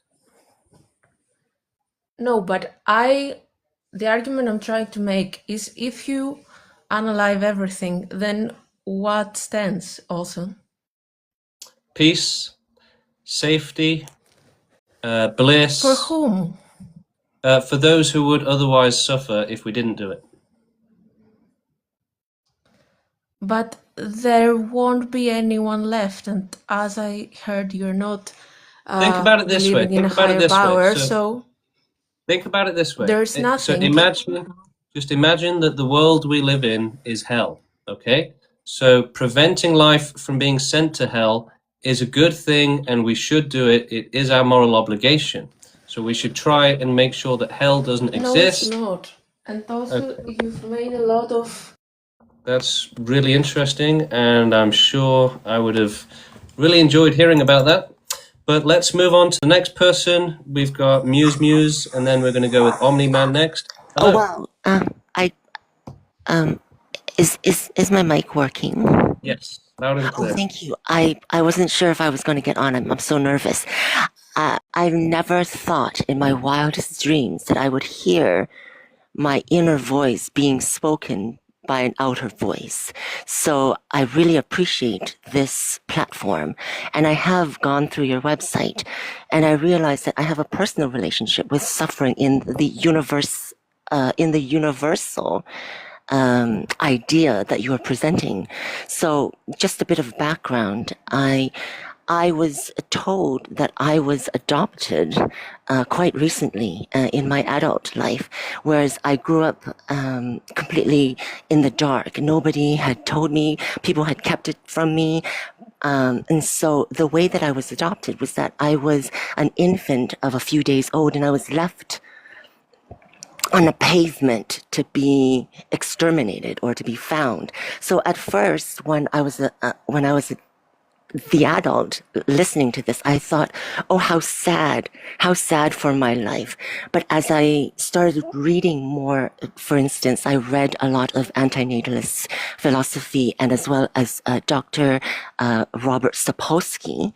The more that I read and the more that I understood, my life is not this selfish, self-entitled, romantic ideal that I have of myself and what suffering means to me. But really, when I look at myself in the third person, why did I, that infant, have to suffer in the first place?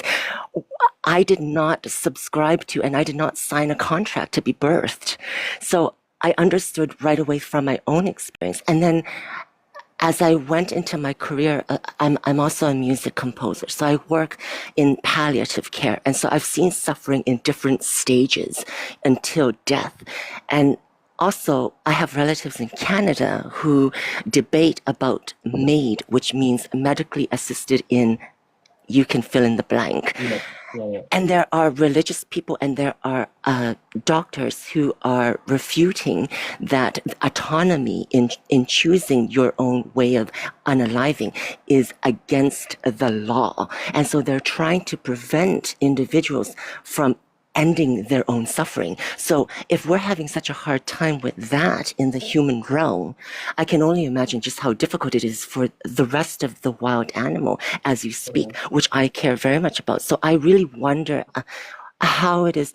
And so when you speak of this universality of the ending of all suffering, it makes my heart feel very warm.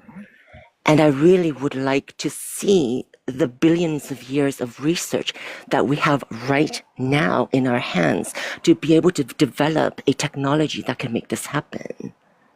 Yeah. Well, if you're interested in getting involved, join the pro-extinction movement. Because I am quite a activist for cases for UBI, for instance, where I believe that will end suffering for many lives. But this idea just astounds me and makes me feel like I have a community, finally. Because I don't want to idealize and romanticize anything anymore. Like most of the guests that have been speaking, they romanticize or they spiritualize something that is so delusional and fundamentally grounded on nothing. I agree, absolutely. For us, the only thing that makes sense is to put maximum effort into being against suffering and the risk of suffering. Exactly, because safety from suffering, safety from a life of hell. That's what everyone needs. Right. I think people are so comfortable and so normalized in the idea of the spectrum of suffering. Oh, maybe you can suffer less. Like the people that bring up happiness, for instance. It's like when I think of my life from the day that I learned that I was an infant of a few days old being abandoned, and I think of my mother who passed away very horribly in hospice. When we look back on her life and my life, it's like the instances of joy and happiness were so few and far between, but the suffering was so much greater when you put it into proportion. So when you do the math, it's like it's so unnecessary to bring a life into this world, mostly to suffer. Yes. So absolutely, we should. But the thing is, if you understand that life is bad because it's dangerous, then we should work towards making sure that nobody is put into a dangerous situation. Thank you. And without discrimination. So that means animals shouldn't suffer, humans shouldn't suffer, no life should suffer. No discrimination. Yes. And the conclusion of this sort of ideology is to work towards the maximum safety from suffering possible, the maximum safety from life developing possible. That's what it really comes down to. Truly. The thing is, the causing extinction of animals is the tiniest part of our mission. The biggest part is essentially scientifically determining how to prevent life from developing on other planets and our planet as well. But most suffering is going to be in the rest of the universe. Yes, so prevent that's what it looks Elon. Like. So that's what it looks like to be as against suffering as possible, is to just say, let's just keep going with it. Just go as far as you can. So if that means we can only do our planet, fine. But if we can do the rest of the universe, if we can prevent any chance of life from developing and suffering, for more than the universe, whatever, we should just do as much as possible, see how far the science can take us, and try and help as much life as possible to be safe. Yes, we have to go all in. Exactly. Well, if you'd like to join as an activist, the link to our Discord and our WhatsApp is at the bottom of the page on our website. I appreciate that. Thank you. Thank you for coming on. Really appreciate hearing from you, and I look forward to seeing you in the WhatsApp or the Discord, and you can meet me and the rest of the team, and we can help you get involved in activism. If you want to start making videos, join us at our meetups. I built the website myself recently. I'm doing a podcast on YouTube that has 24 episodes. I've got 24 episodes of this stream on my YouTube account, which not many people know about. I post every stream onto my YouTube. Search Universal Extinction on YouTube, and you can see all of my TikTok debate streams. There's about 24, 25 on YouTube, 2 or 3 hours long, each of them. You can go and check them out. All right, let's move on to the next guest. Omni-Man has been waiting for a long time. Hello, Yeah, mate. Omni-Man. How you doing? Good, how are you? I'm alright, mate. So you've made it very clear you're an enemy of suffering, right? And a total extinction event would probably take a very vast amount of resources to, and manpower, like a very organized group. So if you could effectively eliminate suffering itself and protect life from suffering and reduce the chance of suffering to basically nothing, Yep. would you be down for that? Would you be all right Yeah. with life existing? Yeah. So then why don't you support that? Why are you going straight to the extinction bit? Because safety has to come first, right? You have sort of two sides to the coin. You have safety, and then you have like pleasure, okay? And you kind of have like a scale almost where safety from suffering means no pleasure, and people want to tip the scales and say, no, let's let some children get tortured so that we can have pleasure, right? We have to be completely against suffering and the risk of it, and not just suffering, but the ultimate form of suffering, which is to be forced into life that you never asked for, and then trapped in a life of hell and extreme suffering. There's nothing worse than that. I dare you to name something worse than that. So that's what we have to really prioritize, is safety from the worst things and from all of the bad things. And so if we're going for trying to create some sort of heaven scenario, that's, it's not in the duty of safety, right? So it's not going to be done responsibly. It can't be done responsibly or ethically. If you're prioritizing safety from suffering and from the worst type of suffering, then extinction is the best way to do it. It's the most effective way. What's the alternative? You'd have to cure every last disease for every last species of animal, turn every predator into a herbivore, provide food for every single animal. I mean, it's just impossible. It's ridiculous. It's a fantasy. And Do you know what naturalistic pantheism is? No. So I'm not religious, but I consider basically the universe to be, it's not sentient, it's not aware, but it's kind of like a god. It provided us with life. It's the circumstance for why we are here.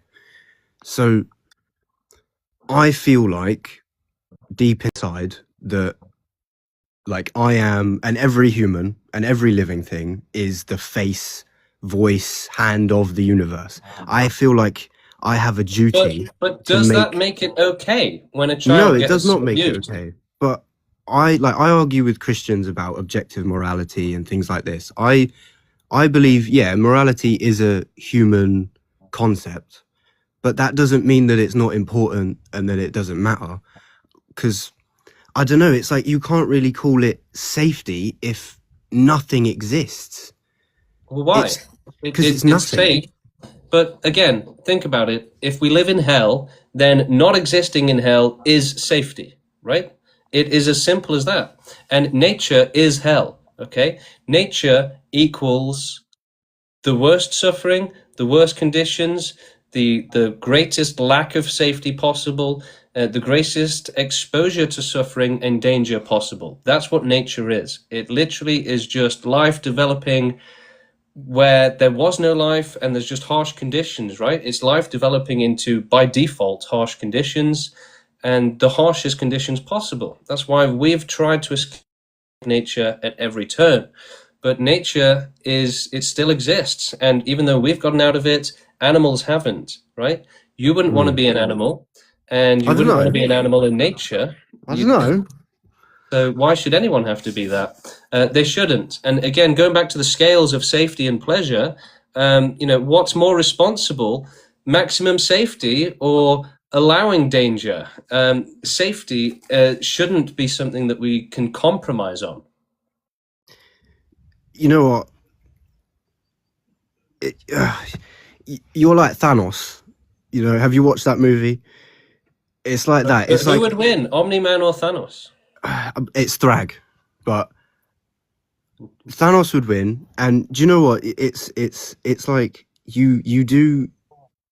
I am. I'd like to think I'm quite a logical person, and yeah, it's like life breeds suffering, but again, it's like there are those two sides of the coin, and it's like it's disparity and like cold, warm, night, dark, like all of those things, and it does just lead back to, well, there's just going to be suffering.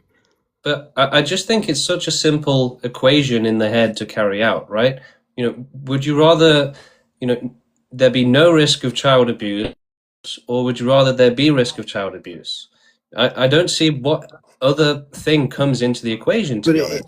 it kind of sounds like your solution to the argument is to just kill the child. No. So again, not about killing. It's about preventing children from being forced into unsafe conditions. But what about like the children of today? What would you do with them? Like, They're a tiny minority. The vast would you sterilize majority, them? the majority of the stakeholders are in the future. So to say that we should prioritize a tiny minority over the majority, that's never going to be logical, right? That's never going to be rational. So we prefer euthanasia over sterilization because it prevents the life form from meeting with a cruel natural death. So euthanasia is actually a blessing. It's going to be better than any other death that you're going to experience. So you would euthanize a child? Yeah. Wow. But the thing is that their safety from suffering is more important, right? What's the worst case scenario? The worst case scenario is that they get trapped in a life of hell and that they suffer terribly, right? So, there's literally nothing that can justify that risk. Safety from the ultimate evil is more important than anything. Why would you expose yourself to risk of, insane suffering, like ridiculous levels of suffering, just for some shallow, short-lived fun? It's not worth it. And life being forced into those conditions is definitely wrong, right? They're not asking for it. They're being forced into a life that they never asked for, a species that they never asked for, and a situation that they never asked for. It's obviously wrong. I didn't ask to be born. Like I suffer. Not as much as some other people, granted. I'm very lucky to be born where I am and to have the things that I have. But I don't know, it's just Look, it's as simple as saying we should prioritize the safety of children, right? We should make sure that no child is trapped in the life of abuse and torture, right? But like I'm gonna be totally honest, yeah. My dad used to beat the fuck out of me, right, when I was a baby, and he used to beat my mum, right? But now, because I went through that, because I suffered, I know what I you're now gonna say, have. but I what now about have those the. that weren't as lucky as you? You're prioritizing the privileged and ignoring the unlucky sufferers, right? What about those who do get killed? What about those who don't survive, right? You're saying that, screw them, basically. Well, I would try and help them. I'd try and help them. I wouldn't try and put them down. If you want to help them, then prevent them from being born into a life of hell, right? Make sure that they're safe from that. There's nothing more important. I would go so far as to say with give like childbirth, right? Say I would put like I would test people. I'd say you can't have a kid until you pass this test, this test, this test, and you show that you can adequately care for that child. I wouldn't. No, because you can parents. just pass that test and then torture the child. So that's a ridiculous system. It does nothing for the victims, and it guarantees torture and suffering. So thank you, Omni-Man. But just like Omni-Man himself, I think, the pro-suffering position has been defeated. Omni-Man was pro-suffering. He was evil as well. A bit of a connection there, perhaps. But no, like, we shouldn't try and compromise the safety of children. We should maximize their safety. And, you know, safe from what? Well, safety from stubbing your toe, or safety from, you know, having a bad childhood, but then an okay adulthood.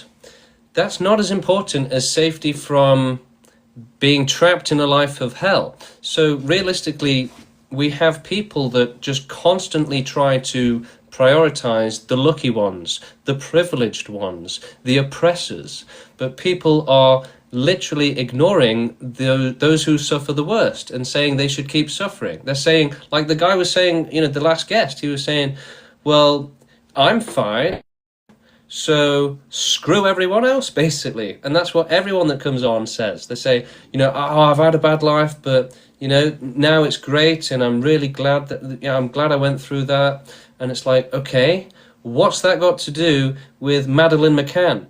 What's that got to do with a baby animal being eaten alive? Nothing. All it is you being insanely inconsiderate to them, so inconsiderate that you think that your lucky, privileged, selfish life is more important than their safety from being tortured as a child. Like, you have to have some serious narcissism to come out here when we're saying, let's stop children from being tortured, and say, well, you know, I've had a good life, so fuck them. Yeah, that's, it's disgusting, it's gross. We should care about all children, we should care about all life, and the most vulnerable are children, right? The majority of sufferers are children, they're animals, animal babies, basically. Over 99.9% of life born on this planet is animals who die painfully as children. Statistically speaking, over 99.9% of wild animals born will die in childhood painfully. It's only a tiny minority that make it through, and they're not even having a good life either. They're just surviving, and they're probably still suffering terribly. And so you have just a tiny minority of humans who are saying the suffering should continue, my life is good, so those children should keep getting tortured and we shouldn't do anything about it. It's the definition of a lack of empathy to be confronted with child abuse and say, well, I'm fine. Like, we're not talking about you, you selfish prick, we're talking about the children being tortured. Yeah, it really does blow my mind that people can be so incredibly capable of just ignoring all of these children that are suffering, all of these animals that are being abused and, you know, suffering terribly, being forced into lives of hell. You know, it's just amazing that we live in a world where the status quo and the default opinion is to quite literally ignore those who are the worst off. I mean, I guess you could say that's why we have so much homeless problems in the world. People just ignore those at the bottom and glorify those at the top because they selfishly want to be at the top. So that's why they care about the privilege, because that's what they want. They want to be in that position of privilege. They don't care about those who are suffering because that would be a selfless thing. They selfishly just care about the privileged and the lucky ones. We should care about those who are being tortured. We should care about children who are suffering and trapped in a life of hell. We should make it so that no animal ever suffers again. We should make it so that no life form is ever forced again into a life of cruelty, a life of hell, trapped in a life of hell, right? Again, that's the worst thing, right? The worst thing that can possibly happen in this entire world, there's literally nothing even like in theory, is to be forced into a life that you didn't want and didn't ask for, and to then be trapped in a life of hell, and then finished off with a cruel death, right? But that is the worst thing that can happen. It is happening, and those are the worst off victims in this world. It's not someone that didn't get the promotion at work. It's not someone that never got to reconnect with their father or never got to make up with their family. Those are cringe issues, cringe, right? Those are first world problems to the extreme, right? So forget your first world problems and start thinking about those who are with serious problems, real problems.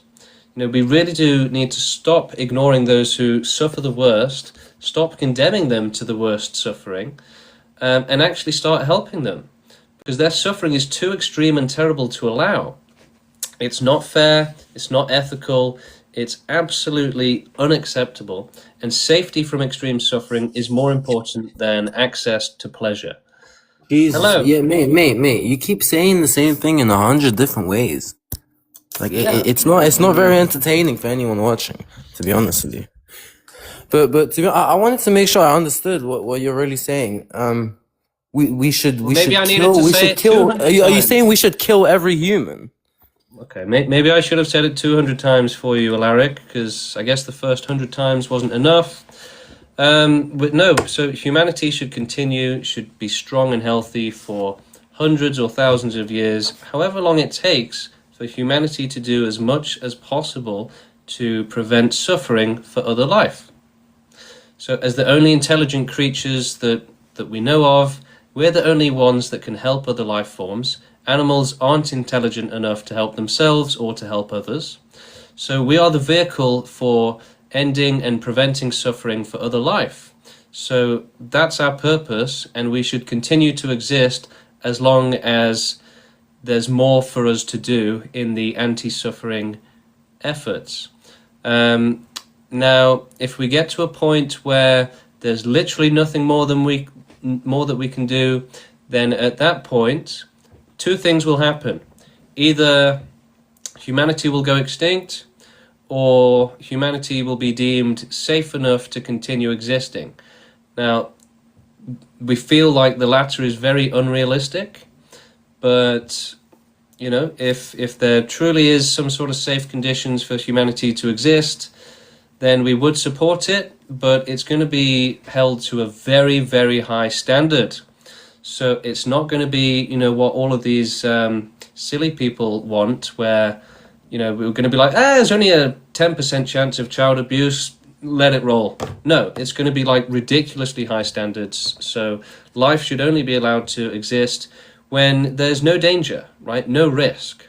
So perfect conditions. Now, if we can somehow reach that by the end of our mission to prevent suffering for other life, then we'll get to benefit from it, and we'll get to, have pleasures and all of that stuff. But firstly, we shouldn't focus on that while there's so much suffering. We wouldn't deserve to get to enjoy the pleasures if we, were condemning others to suffer so that we could get there, right? And, that's not the priority.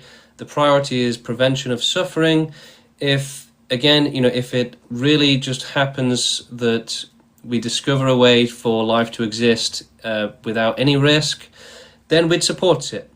But we're not going to be actively looking for it unless it seems like it's an efficient way to provide safety.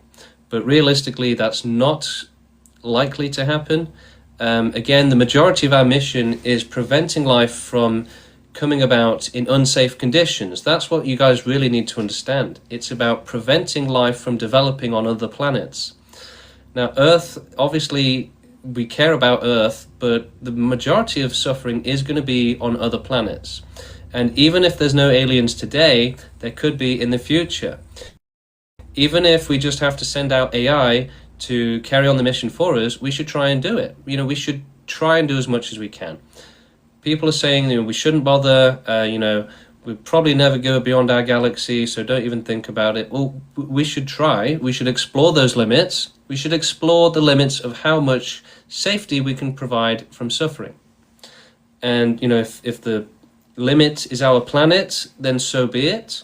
But if we can do some research and find a way to help other planets, then we should do it, right? Not saying it's definitely going to happen. I think it's pretty likely and realistic, but until we can scientifically explore it, we should say, stay empirical about it. But we shouldn't say that we shouldn't even try. That would be discrimination. Discrimination against other life, alien life, right? So it's actually an interesting topic. People kind of think that aliens existing is a joke, but I think it's actually quite likely. No, I'm not a vegan, Mr. Board in the chat. Veganism causes more suffering. You can read all about it on our website on the full FAQ page. I think it's question 35. It's near the bottom. You can read, we've got graphs on it, charts, a lengthy explanation about why veganism causes more suffering. You can read about that on our full FAQ page on proextinction.com. But getting back to aliens, they are the majority of sufferers in this universe.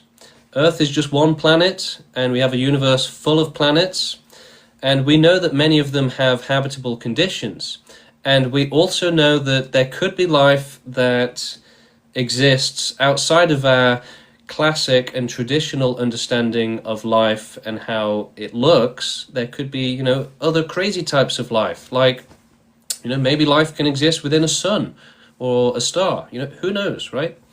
So we need to research this stuff.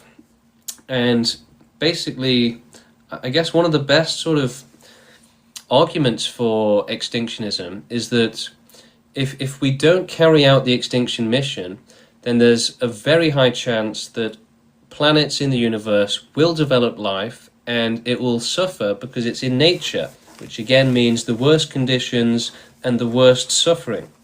So that's what we need to prevent. We need to prevent the worst suffering from happening. And new research has actually shown that it's much more likely than previously thought that alien life will develop on other planets. If you want to learn about that, then you should search on Google Jeremy England, alien life in space or something. Basically, it's all about how life develops on lifeless planets. And how actually it's very likely that the universe will be teeming with life, full of life. The reason, I think it is a peer-reviewed paper, yeah. So the reason for it is that essentially life itself is a really efficient and effective way of displacing and dispersing energy. So when you have stars shining light on a planet, on the surface of the planet, that energy has to disperse somehow. And effectively, really complex patterns form to disperse that energy. It's really fascinating. But eventually, it can actually create life. And that's how it comes about. So whether it's blocking out the suns of other planets or doing something else, that's what we need to research, is how to prevent this from happening. And, again, even if there's no alien life today, which there could be, there's billions and billions and billions of years and billions of stars and planets for it to develop and to start suffering. And, most likely it's going to suffer for billions of years before it, or, if it may even not get to the point where it's intelligent enough to do extinction. So these are innocent creatures, these are babies, they're children. Animals are essentially children, and they're going to suffer terribly. They're going to be forced to exist in the worst conditions and to have to murder each other for a cruel survival. So, again, extinction isn't really about killing. It's more about prevention of suffering. Are we for the extinction of animals? Yes. So this is what it would look like. We would want an animal-free Earth. So we would start removing our dependency on animals on Earth, removing the animal populations from Earth, and working towards total extinction for animals on Earth. At the same time, we would be researching how to do the most vast and thorough extinction for the universe, and the most vast and thorough safety from suffering for the universe. If we don't do this, there's a very high chance that life will develop on other planets and will suffer terribly and pointlessly. There's no point to any of this. There's no purpose or meaning. It's just cruelty. It's just nature. So it's natural conditions. Nature means that there's no thought that's gone into it. There's no morality behind nature. There's no purpose. It's just a natural, unfortunate phenomenon, a tragedy. It's the worst thing that could possibly happen, and it has happened. We need to recognize that life existing and nature, which forces life into extreme suffering, is the worst thing that could possibly happen. So, we've woken up in this world as humans, and we're like, wow, what a paradise. But actually, it's pure hell. It's a nightmare, and it's just one big torture device. And we need to put an end to the torture device, right? We need to provide as much safety from being forced into this cruel world as possible. We need to make sure that no animal, no innocent human, nobody, no life form, no alien is forced into a life of hell and extreme cruelty and extreme suffering. Again, the vast majority of those that we want to help will be baby animals who will be tortured to death cruelly. The absolute vast majority will be baby animals, experiencing extreme suffering. So those are, we want to help everyone, but it really is the most innocent who suffer the worst. Hello, how's it going? Hi, I'm doing pretty good. How are you? Good, thank you. Okay, I just wanted to ask, first of all, why don't you, well, I don't know if you don't do this, but why don't you place any value on human pleasure? I do. Okay. I mean, you don't, well, I presume you don't because you talked about the high standards you had earlier for human existence. Yeah, I mean, look, life should only exist in safe conditions, right? It's cruel to force it to exist Okay, in what dangerous if one individual has unsafe conditions? Sorry? What if one individual is born into unsafe conditions? That's still a bad thing. It is a bad thing. I agree. I'm not disagreeing with that. I don't think we should destroy our species over that.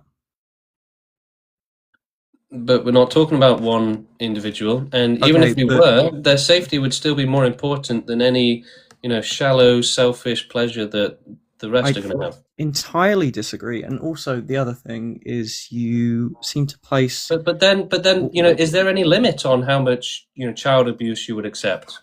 I think absolutely. I don't think I'd destroy my species over it because I think that would probably create But more what's the suffering in the limit immediate on term. the amount of child abuse you would accept? I think that's a false premise. Got it. So the answer, Alex, is there is no limit. And that's because your position is morally and logically inconsistent, hypocritical, and just plain absurd and stupid. Because your position is child abuse is acceptable. So when I said, okay, how much child abuse, you were like, oh, basically unlimited, right? So your position is that unlimited child abuse is totally fine. So yeah, that's gonna make you seem like a crazy person, and that's why you sounded like a crazy person. So let's move on to someone else. Hello, how's it going? Hey, what's up, bro? Yeah, not much, you? I'm alright. So, I'm a little bit confused about this whole extinction thing. Are you trying to say the whole species, like the universal common ancestors of us, like we should just totally eradicate everything, or we should just target a particular species? Yeah, we should have the highest safety from child abuse and from suffering as possible. Yeah. Okay. So the initiative here is to like basically, first of all, end no animals. Is that what you're saying, right? Yeah, and put an end to all animal suffering. Yeah. Okay. Okay. But do you really think it's possible to like totally? Because even if we try to eradicate the mammals on land, and the creatures who fly and all that, the seas, how are we gonna take care of the animals in the seas and all that? I don't know if. Well, it's as humans, we've only really just recently started our exploration of science and technology. We've only had the internet for 30 years, and we have literally billions of years in front of us to get this done. So, think of our science and technology a billion years from now. I think at that point it's probably going to be possible, if not a lot sooner. Yeah. The ideology behind it, the way you said it, to be honest, I get you. I understand. On this point of our lives, we need to focus on We should focus on being against suffering. We should focus on safety from suffering and working towards a world where there's no risk of children being tortured, children being abused, or anyone being forced into a life of suffering and danger.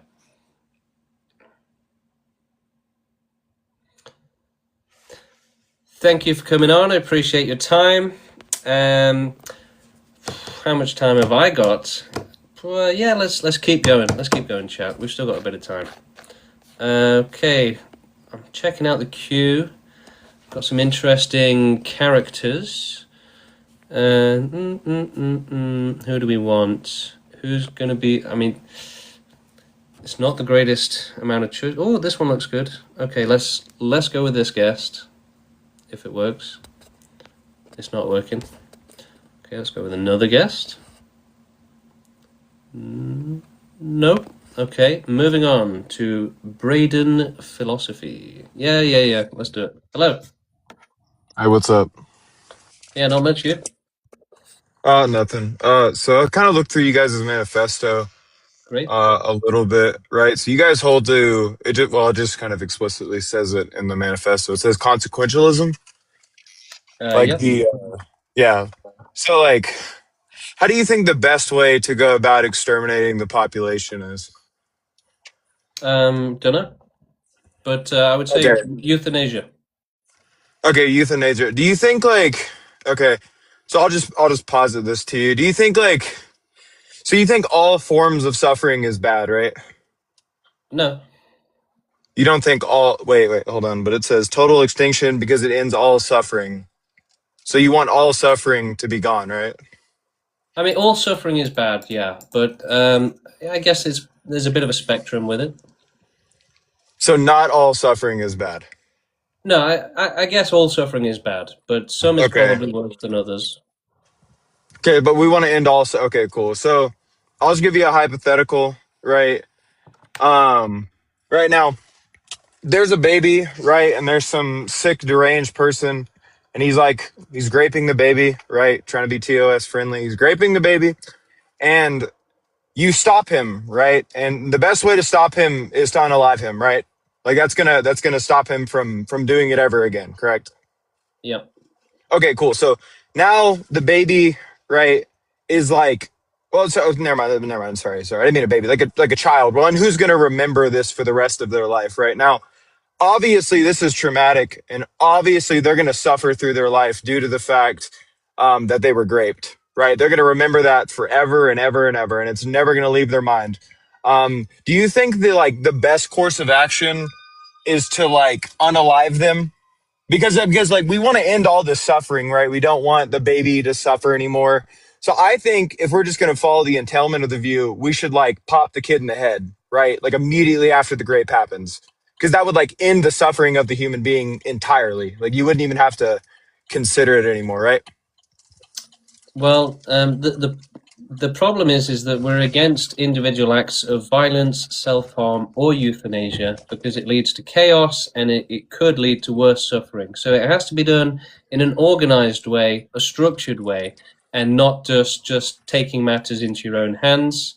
However, to get at the principles of what you were asking about, I would say that the safety of non-existence is more important than anything within existence.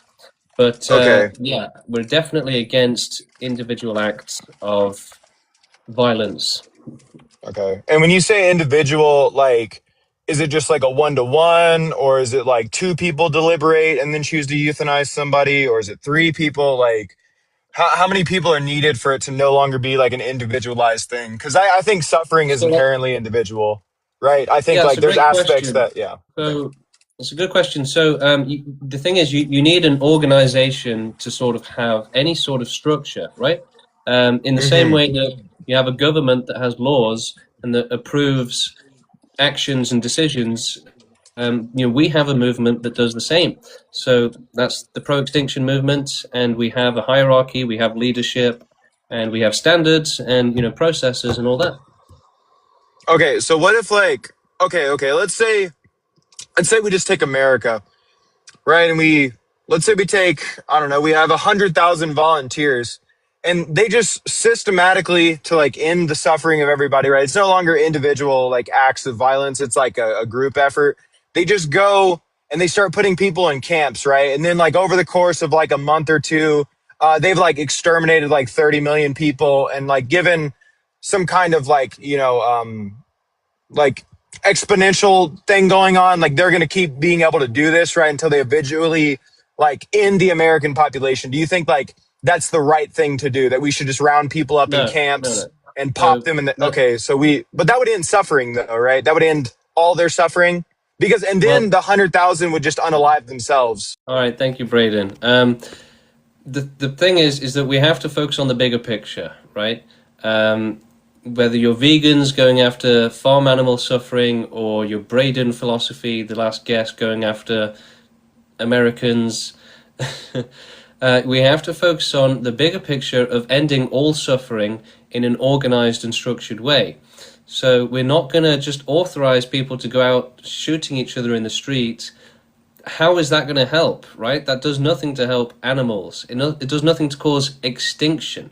Extinction isn't about just putting down life forms. It's about making sure that no future generations come into existence, and making sure that you get every single last life form that could go on to create new suffering.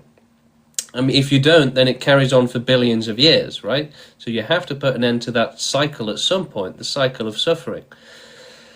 But yeah, the thing is, his hypothetical doesn't work, right? Because it wouldn't work in practice. It's nonsense. We're not advocating for human extinction anyway. We need animal extinction. So there's no hypothetical in which his scenario would have been valid. Okay, we've got CJ O'Connor joining. This should be interesting. Hello. Hello. How's it going? So I wanted to ask this, yeah. Do you think individual acts of violence are I don't know how to put this, I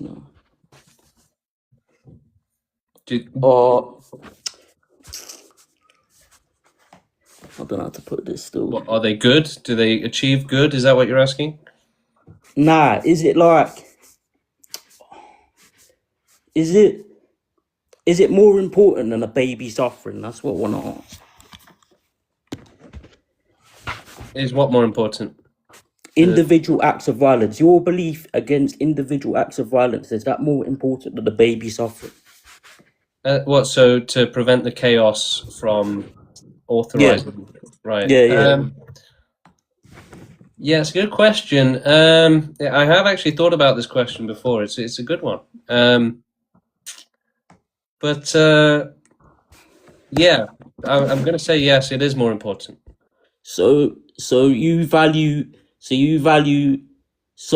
Okay, so let's say this. You would value not killing the paedophile or the child abuser over the baby suffering. Well, you have to look at the big picture at all times, right? So we live in a world where we can influence other life without even realizing it, okay? So it's a bit like the butterfly effect, where we're all very connected, and you can't just take one action without thinking how it's going to affect others, essentially. So You are, because by not unaliving the paedophile, guess what? You're allowing potential abuse to continue. Yeah. The sort of correctional facilities and stuff like that, they already exist. We already have a justice system. We have police so we already have a system. But that negates your whole argument, because then you could just say that for everything. You could literally just say that for everything. Well, it doesn't matter. We don't need to. That's other people's argument. We've got the CJ, police, so let we me don't need explain to why you're end wrong. existence. Let me explain. You dead wrong, and here's why.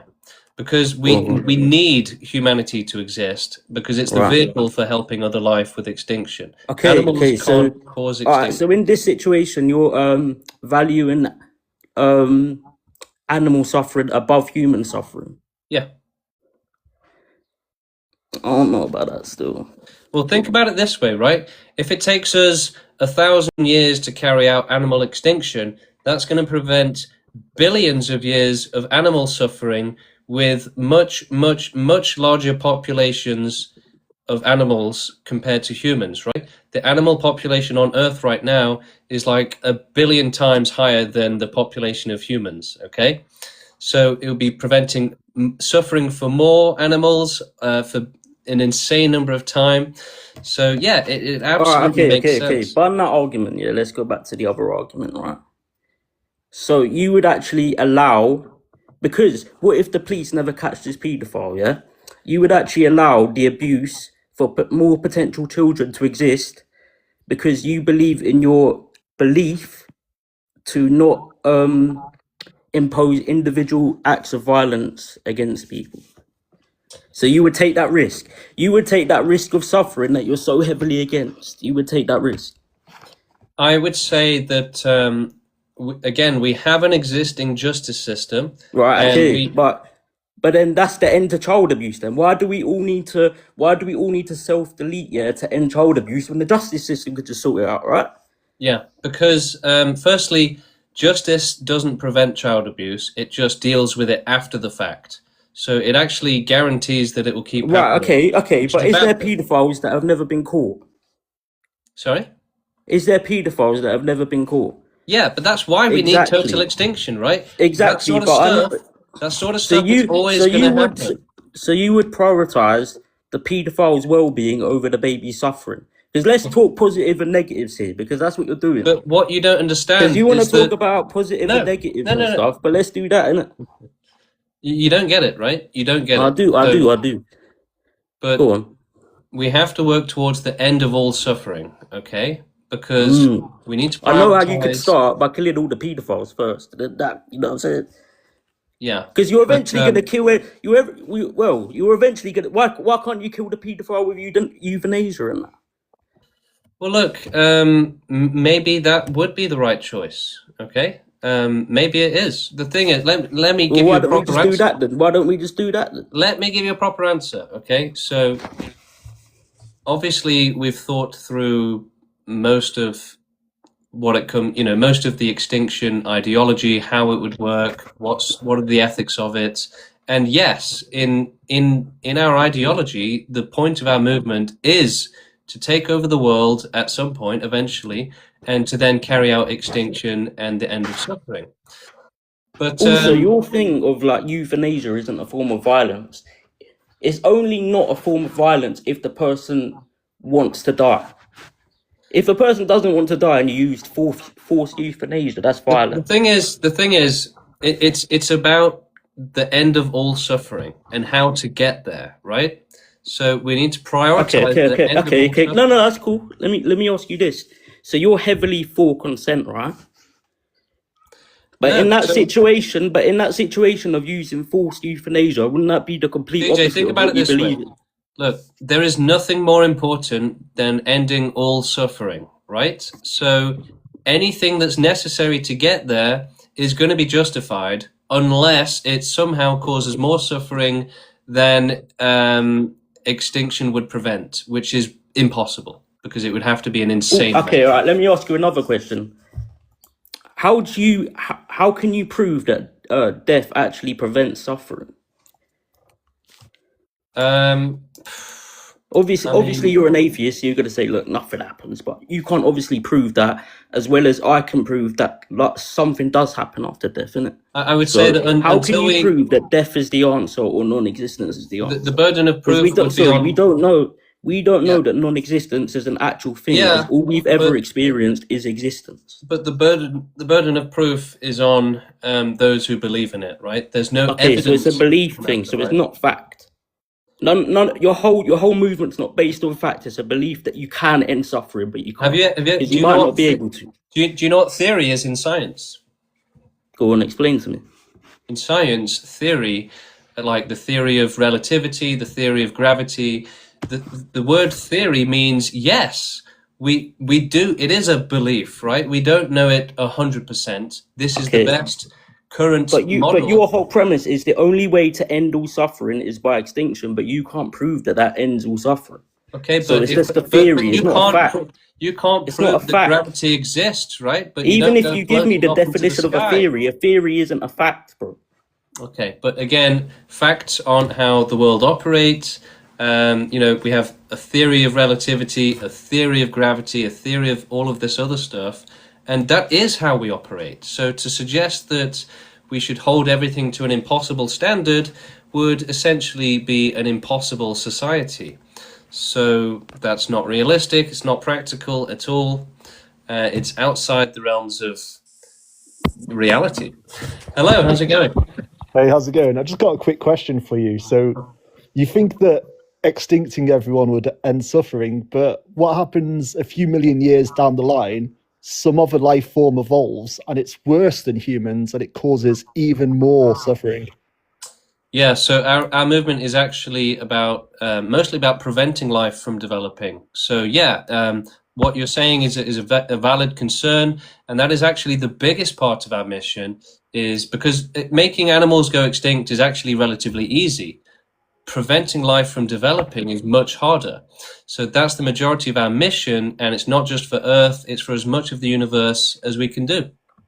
But even if you like nuke everything, say cockroaches could survive a nuclear holocaust. Well, that's actually a myth, but yes, nukes would not be the right way to do it. In fact, the last extinction event was a big asteroid that had the power of over 1 billion nukes. So, we don't have 1 billion nukes, and even if we did, it still wouldn't cause extinction. So nukes are not the way to do it. We need to develop better ways. What better ways would you suggest? And you want to wipe life out of the whole universe or just this planet? The whole universe. Oh, really? Okay. Yeah. What about there's theories of universes outside of this universe or whatever, so it's kind of useless in a way. It's not useless at all. Amount of universes or No. To say that we shouldn't help any children, and that it would be useless to help them, I think that's a ridiculous thing to say. And yes, there may be stuff beyond the universe. We can explore that and see if there's any more suffering that we can prevent. But to say that we shouldn't bother helping a single child just because there might be some that we can't reach, that would be a ridiculous thing to do.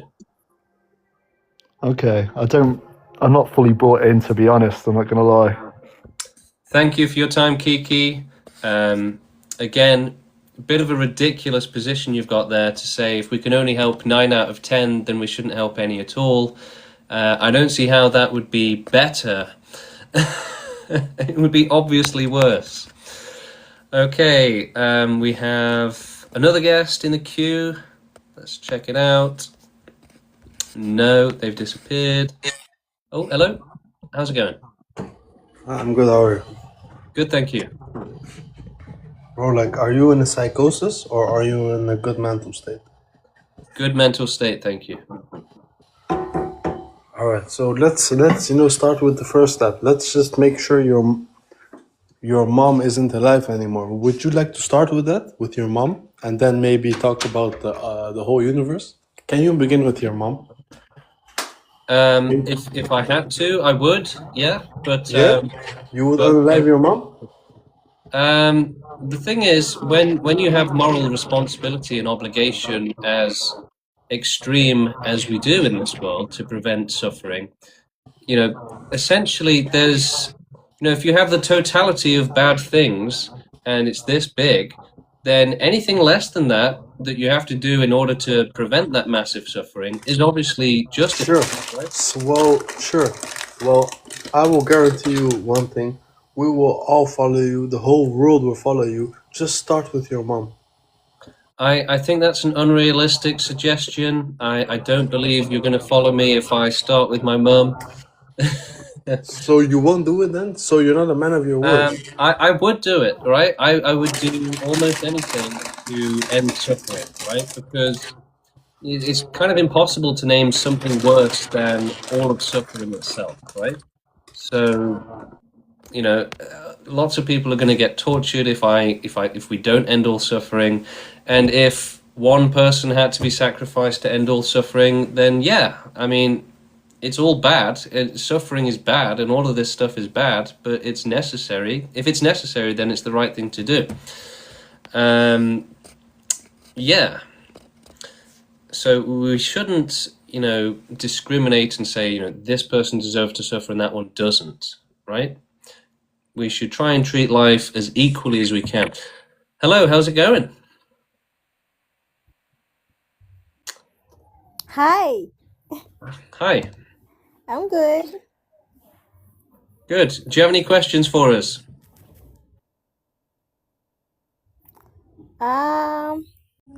Suffering. Why do you think suffering is fate? It's optional. It's not optional, no. Like, if I take a baby and torture it, the baby has no option, right? They have no choice. They just suffer. So there's no choice there. Well, when the baby is able to choose, they can get away from the suffering. But that doesn't always happen, though, right? Yes, because they don't get support. Well, no, it's not just about support, right? If you have a baby in a dungeon being tortured to death and then killed, there's no point to which the baby is choosing to suffer or not suffer and then going off and having a good It all life. started with a choice. Sorry? It all started with a choice. They chose to bring the baby to the suffering. If they didn't choose, suffering would end. If the baby won't choose to put another to suffering, suffering will end. Look, babies don't really make choices. Animals don't really make choices. Babies don't stay babies the whole life. They grow up. Not all of them. In fact, most of I them was don't. once a suffering baby, and now I'm a grown up. I have Most babies I have don't grow up. choices. Most babies don't grow up. They die painfully. I have a chance to save that. But not a realistic chance. Thank you for your time. It's been a real treat. We're going to move on to someone called NPC Omar. Hello, how's it going? Hi, I'm all right, thanks. Sound? Yeah, I think your movement it's limited in terms of scope because you're thinking about the now. So, for example, in the future, right around the corner. No, you we don't are know. thinking about the future. Well, okay, let's just say, a year from now or 10 years from now, we are visited by aliens from another galaxy, right? And they've been traveling for millions of years. They get here and they teach us their ways. And they implement a framework in which there can be no suffering. Maybe they give us immortality. Maybe they have specialist systems that ensure there's no abuse, that people do not fall ill, right? There's treatment for cancer. Animals are always in a state of bliss, and everybody's in a state of bliss. Now, according to you, because they have pleasure, that's not bad, right? So pleasure, would you agree that pleasure is not bad inherently?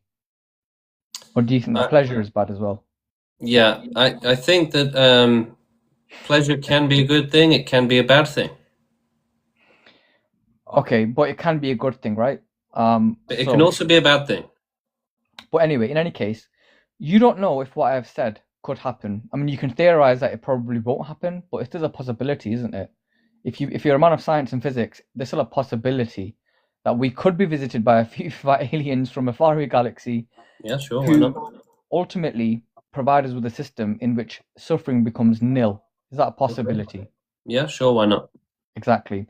So you are saying, well, we'll take the chance that that won't happen, and we'll cause mass extinction. However, we could just as you finalize our extinction, have a knock on the door from these faraway aliens who might have all the answers for us, and now we missed out on that. That So sounds. it's a very pessimistic view. Sounds. I would say it's a more realistic view than yours. right? Which is some magical aliens are going to arrive just at the moment that we've finished our mission. It might make a good book or a good TV show or something, but it's not grounded in reality there.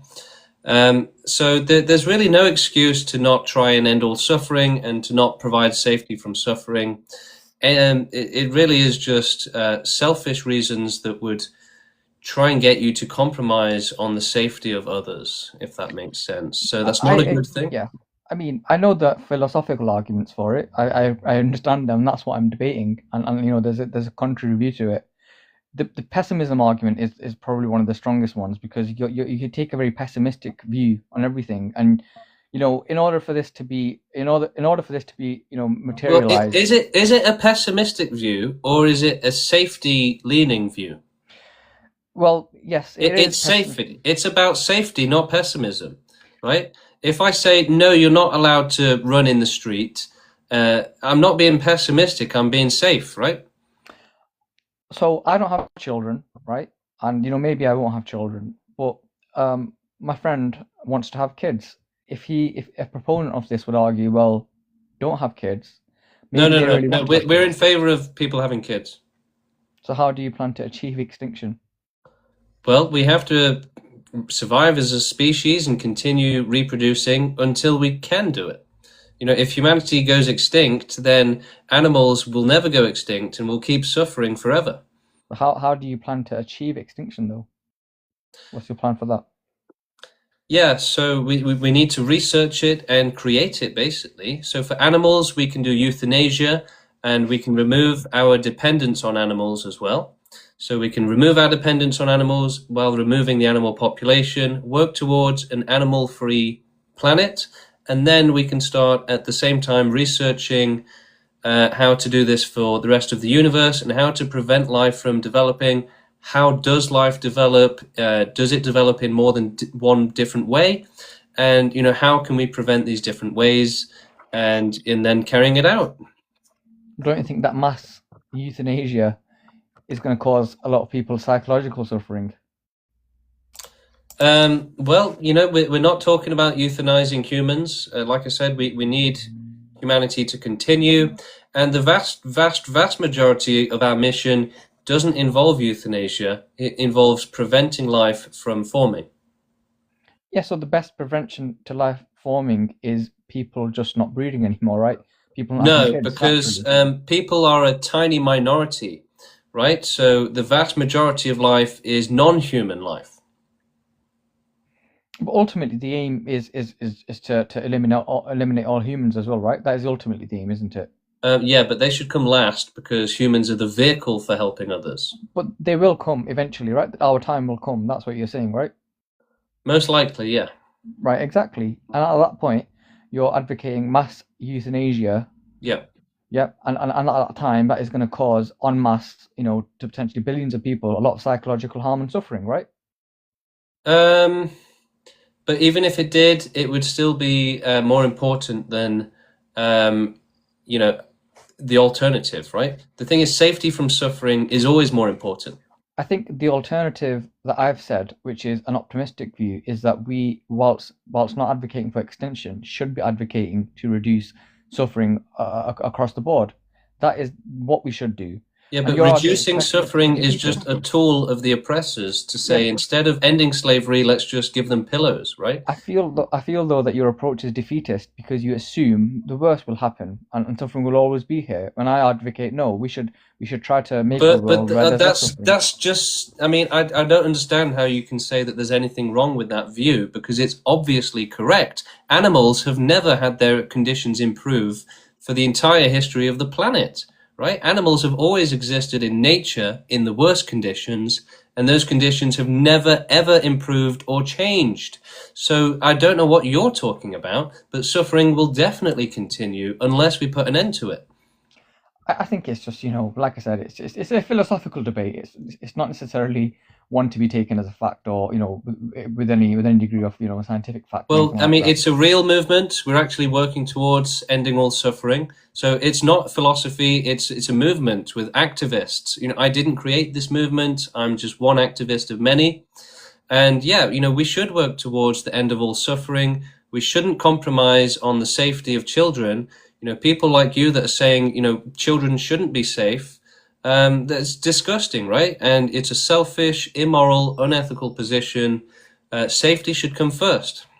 I never said children should suffer. I mean, that's, you know, that's why we Right, all but feel if you're against safety, then you're supporting suffering. Well, look, I mean, you can theorize anything like that. But that's just a fact, right?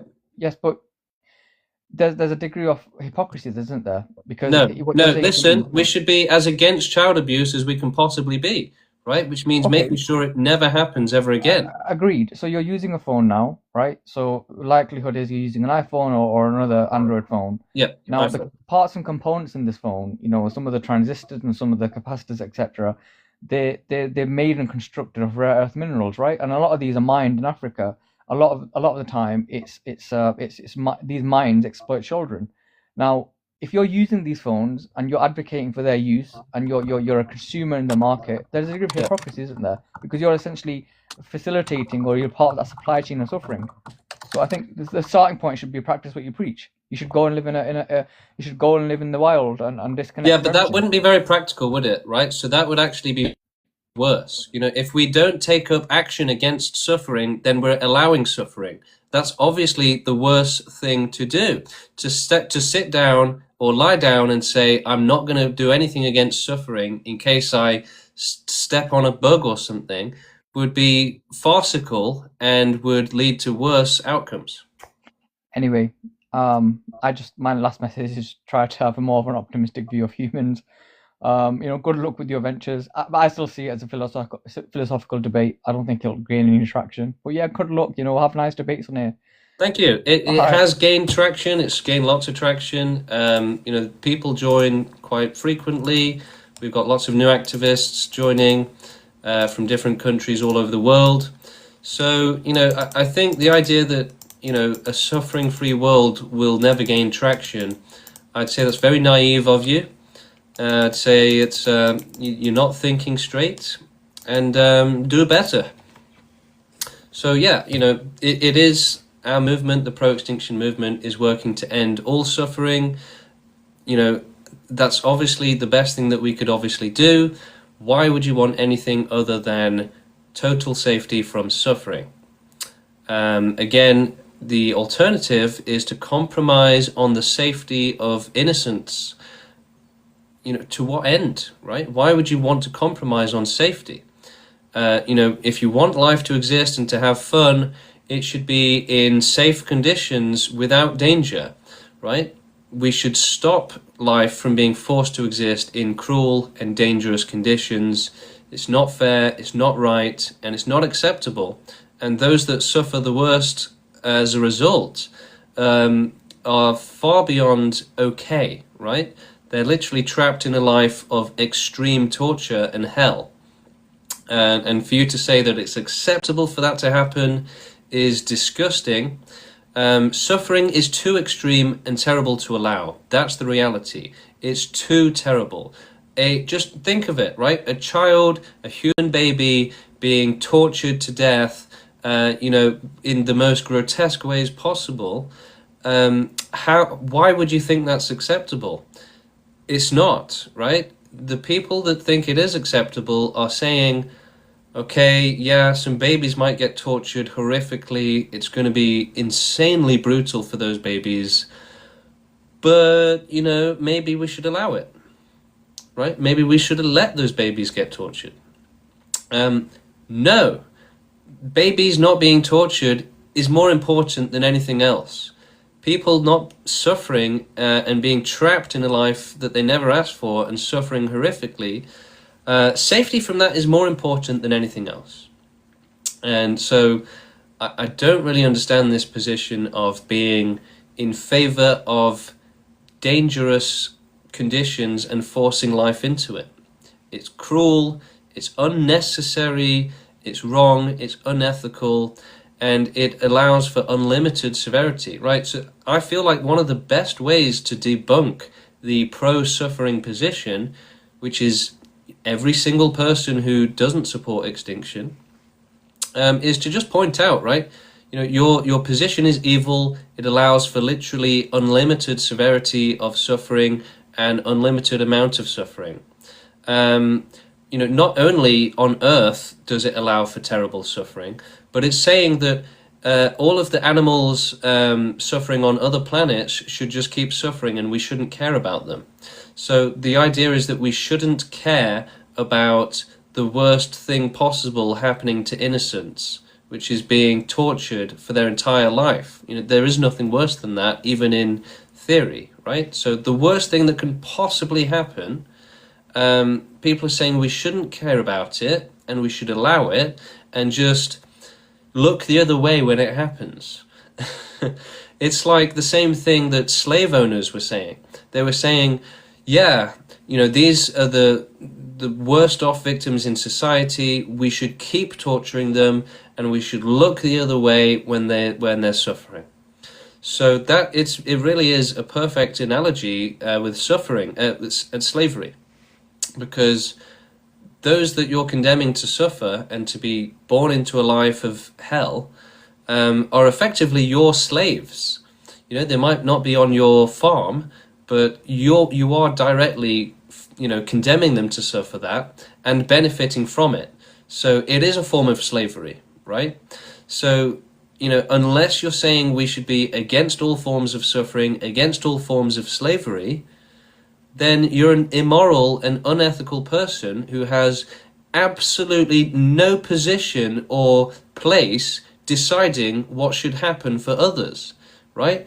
If your principles say child abuse is fine, just look the other way and then it's not a problem, then yeah, you should absolutely not be allowed in a position of power. You should not be allowed to decide anything, right? If your decision is, yeah, we don't need safety from child abuse, forget it. There's more important stuff than safety from child abuse.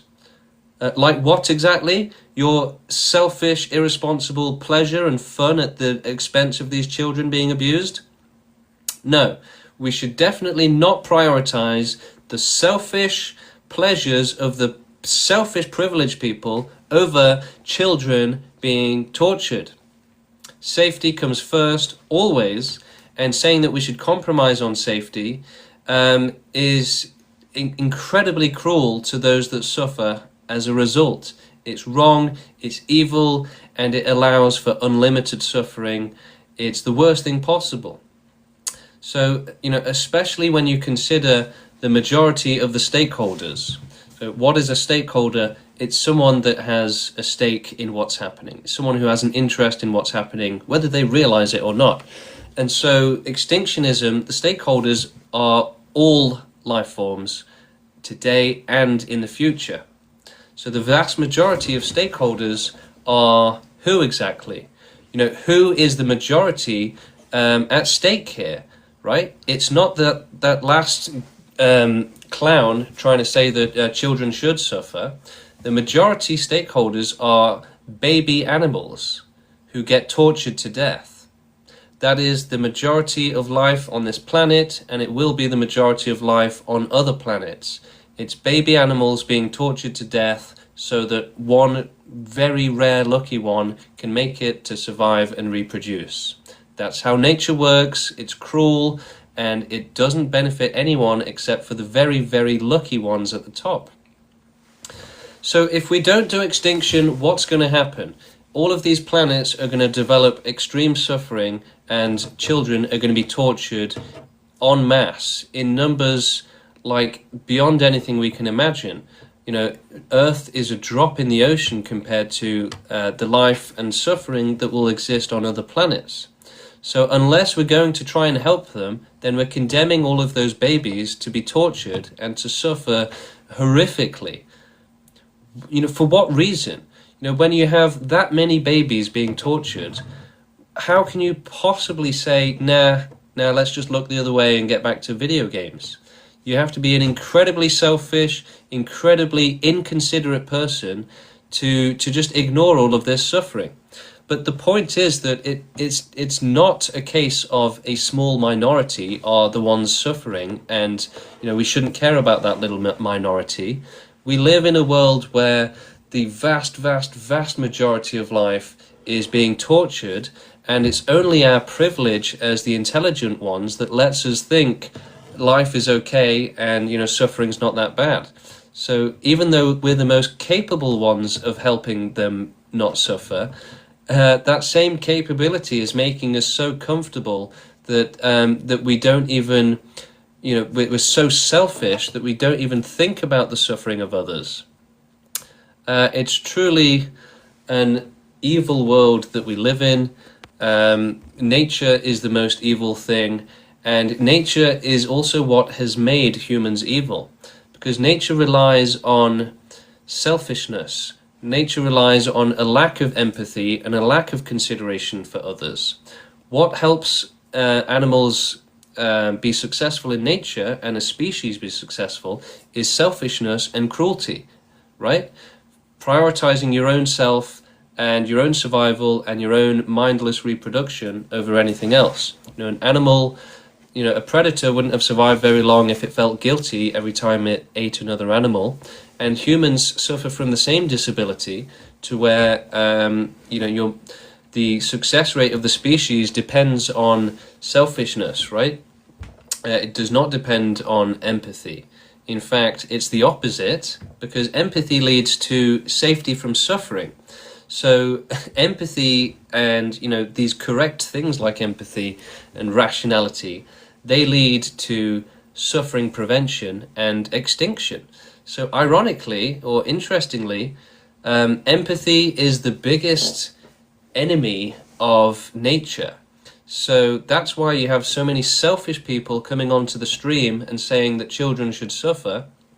It's because nature is evil by design, and the life forms that nature creates are evil because they have to be. Because, they have to be selfish drones, NPC sheeps that just go through life, survive, and reproduce and never question it. And to prioritize their own survival selfishly, right? So empathy leads to extinction, it leads to prevention of suffering, safety from suffering. So it really is the polar opposite of what life wants and what the status quo wants, and what the natural position of most selfish humans want. The position of these selfish humans is the position of nature. It's that we should just continue mindlessly reproducing and surviving, and that's all that matters. It's literally the exact same position as nature. It's unintelligent and dangerous. All right, we could maybe do one more person, and then I'm going to get off. For everyone else, please follow my channel and consider checking out our website, proextinction.com. Link to join our Discord and WhatsApp is at the bottom of the page. Okay, let's do it. Let's get some more guests on. I'm doing it. Right, who's it going to be? Here we go. Hello, how's it going? What's up? You right? Yeah. Would you not consider total extinction suffering itself? Extinction can't cause more suffering than it prevents. But if you extinct everything, therefore everything experiences that suffering of ending. Well, actually, if we're using euthanasia, then it actually prevents suffering. So a lot of people ask the same question: wouldn't extinction cause more suffering? But actually, obviously, it would prevent billions of years of suffering. But even for the animals that have to experience the euthanasia, it's still going to be a much nicer, much more comfortable passing than they would otherwise get, right? So, a cruel death in nature is going to be far worse. So, and all of the suffering before then as well, they're going to be safe from all of that. So extinction is the best thing. But if you extinct everything, you're taking away the life that that individual or animal would have experienced if you just sat there and did nothing. Yeah, but their safety is more important. but you're ending their safety by extincting them. Right, but you have safety for survival, but safety from suffering is more important. So we're talking about the more important safety. So could you argue to just not let anything reproduce and naturally die off? No, because that doesn't work. Firstly, that condemns them to continued suffering in their life, and it also allows for the chance that they're going to reproduce and continue the cycle of suffering for billions of more years. But so then you're saying that they're suffering right now and you're not doing anything about it. Well, yeah, of course they're suffering right now, and I am doing something about it. I'm doing activism to try and work towards a suffering-free world. But they're still suffering right now. Yeah, exactly. And they will continue suffering until we put an end to it. I don't feel like I'm suffering. Should I not exist? Well, I would say that's a very selfish thing for you to say. When faced with the suffering of others, all you can think about is yourself. That's pretty selfish, really, isn't it? Well, wouldn't it be selfish to want to kill? I don't know if I can say that word on here. Well, do you think it's not about wanting to kill everything, though, is it? But that's exactly what you're promoting: total extinction. Well, no, we're not promoting the killing of everything. We're preventing the end. We're promoting the end of suffering. By doing what? Well, mostly by preventing life from developing. And how would you do that? Well, it wouldn't involve killing, because if there's no life there and you're just preventing it, then there's no one to have to kill. What does extinction mean? It means, the lack of life, basically. That's what it means to us, really. Total extinction, right? No life existing. And we want the most vast and thorough extinction possible. So that means non-discrimination. As much life as possible should benefit from it. Every species, every planet, as much of the universe. Sorry? Are you religious by chance, or are you atheist? No, atheist. Atheist. So how do you base your morals then?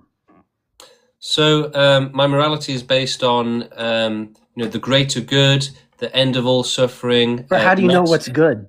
Maximum safety from suffering. Well, we know that suffering is bad, and that the absence. But why? But why is suffering bad if you have no moral of good and evil? So suffering is bad because those that suffer, it's bad for them, right? So therefore, it's bad. But why is suffering bad? It's bad because it's something that you don't want. Who says who? Says you or says the animal? No, says the sufferer, right? So if, does an animal say they don't want to suffer? So if an animal is being eaten alive, they probably don't want that to happen, right? So it's bad for them. How do you know that animal doesn't want to be eaten? Thank you, Bean. It's been great having you. I do tend to kick people when they ask ridiculous questions like, how do you know that child doesn't want to be abused? Maybe Bean was a child abuser himself, because you'd have to be crazy to ask that kind of question. Anyway, that's all we have time for today. So thank you for joining us, everyone. It's been a pretty great stream. We got up to 140 people at one point. I'll probably be streaming tomorrow for maybe another 3 or 4 hours around the same time. So starting about 4 hours ago. Follow my channel, check out my videos, and check out our website, proextinction.com. Read all about us and join the movement to end all suffering, fight for the victims, defend them from suffering and being forced into cruel conditions. Help us achieve this. The worst thing in the world is being trapped in a life of hell and being tortured.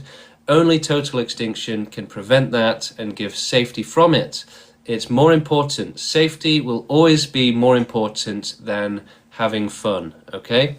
It will always be more important. So help us achieve this. Help us achieve safety for all by joining us at proextinction.com. And if you want to speak to me or any of the other activists in the team, you can do so at any time by joining our Discord, joining our WhatsApp, come and meet the team. Proextinction.com, links, the buttons to our Discord and WhatsApp are at the bottom of the page. And yeah, I'll probably make another couple of videos tomorrow. I've made quite a few today. And yeah, follow us for more. Get involved in the movement. Help us end all suffering. We'll teach you how to do activism. We'll train you up, and let's work together. All right, thank you again, everyone, and we'll see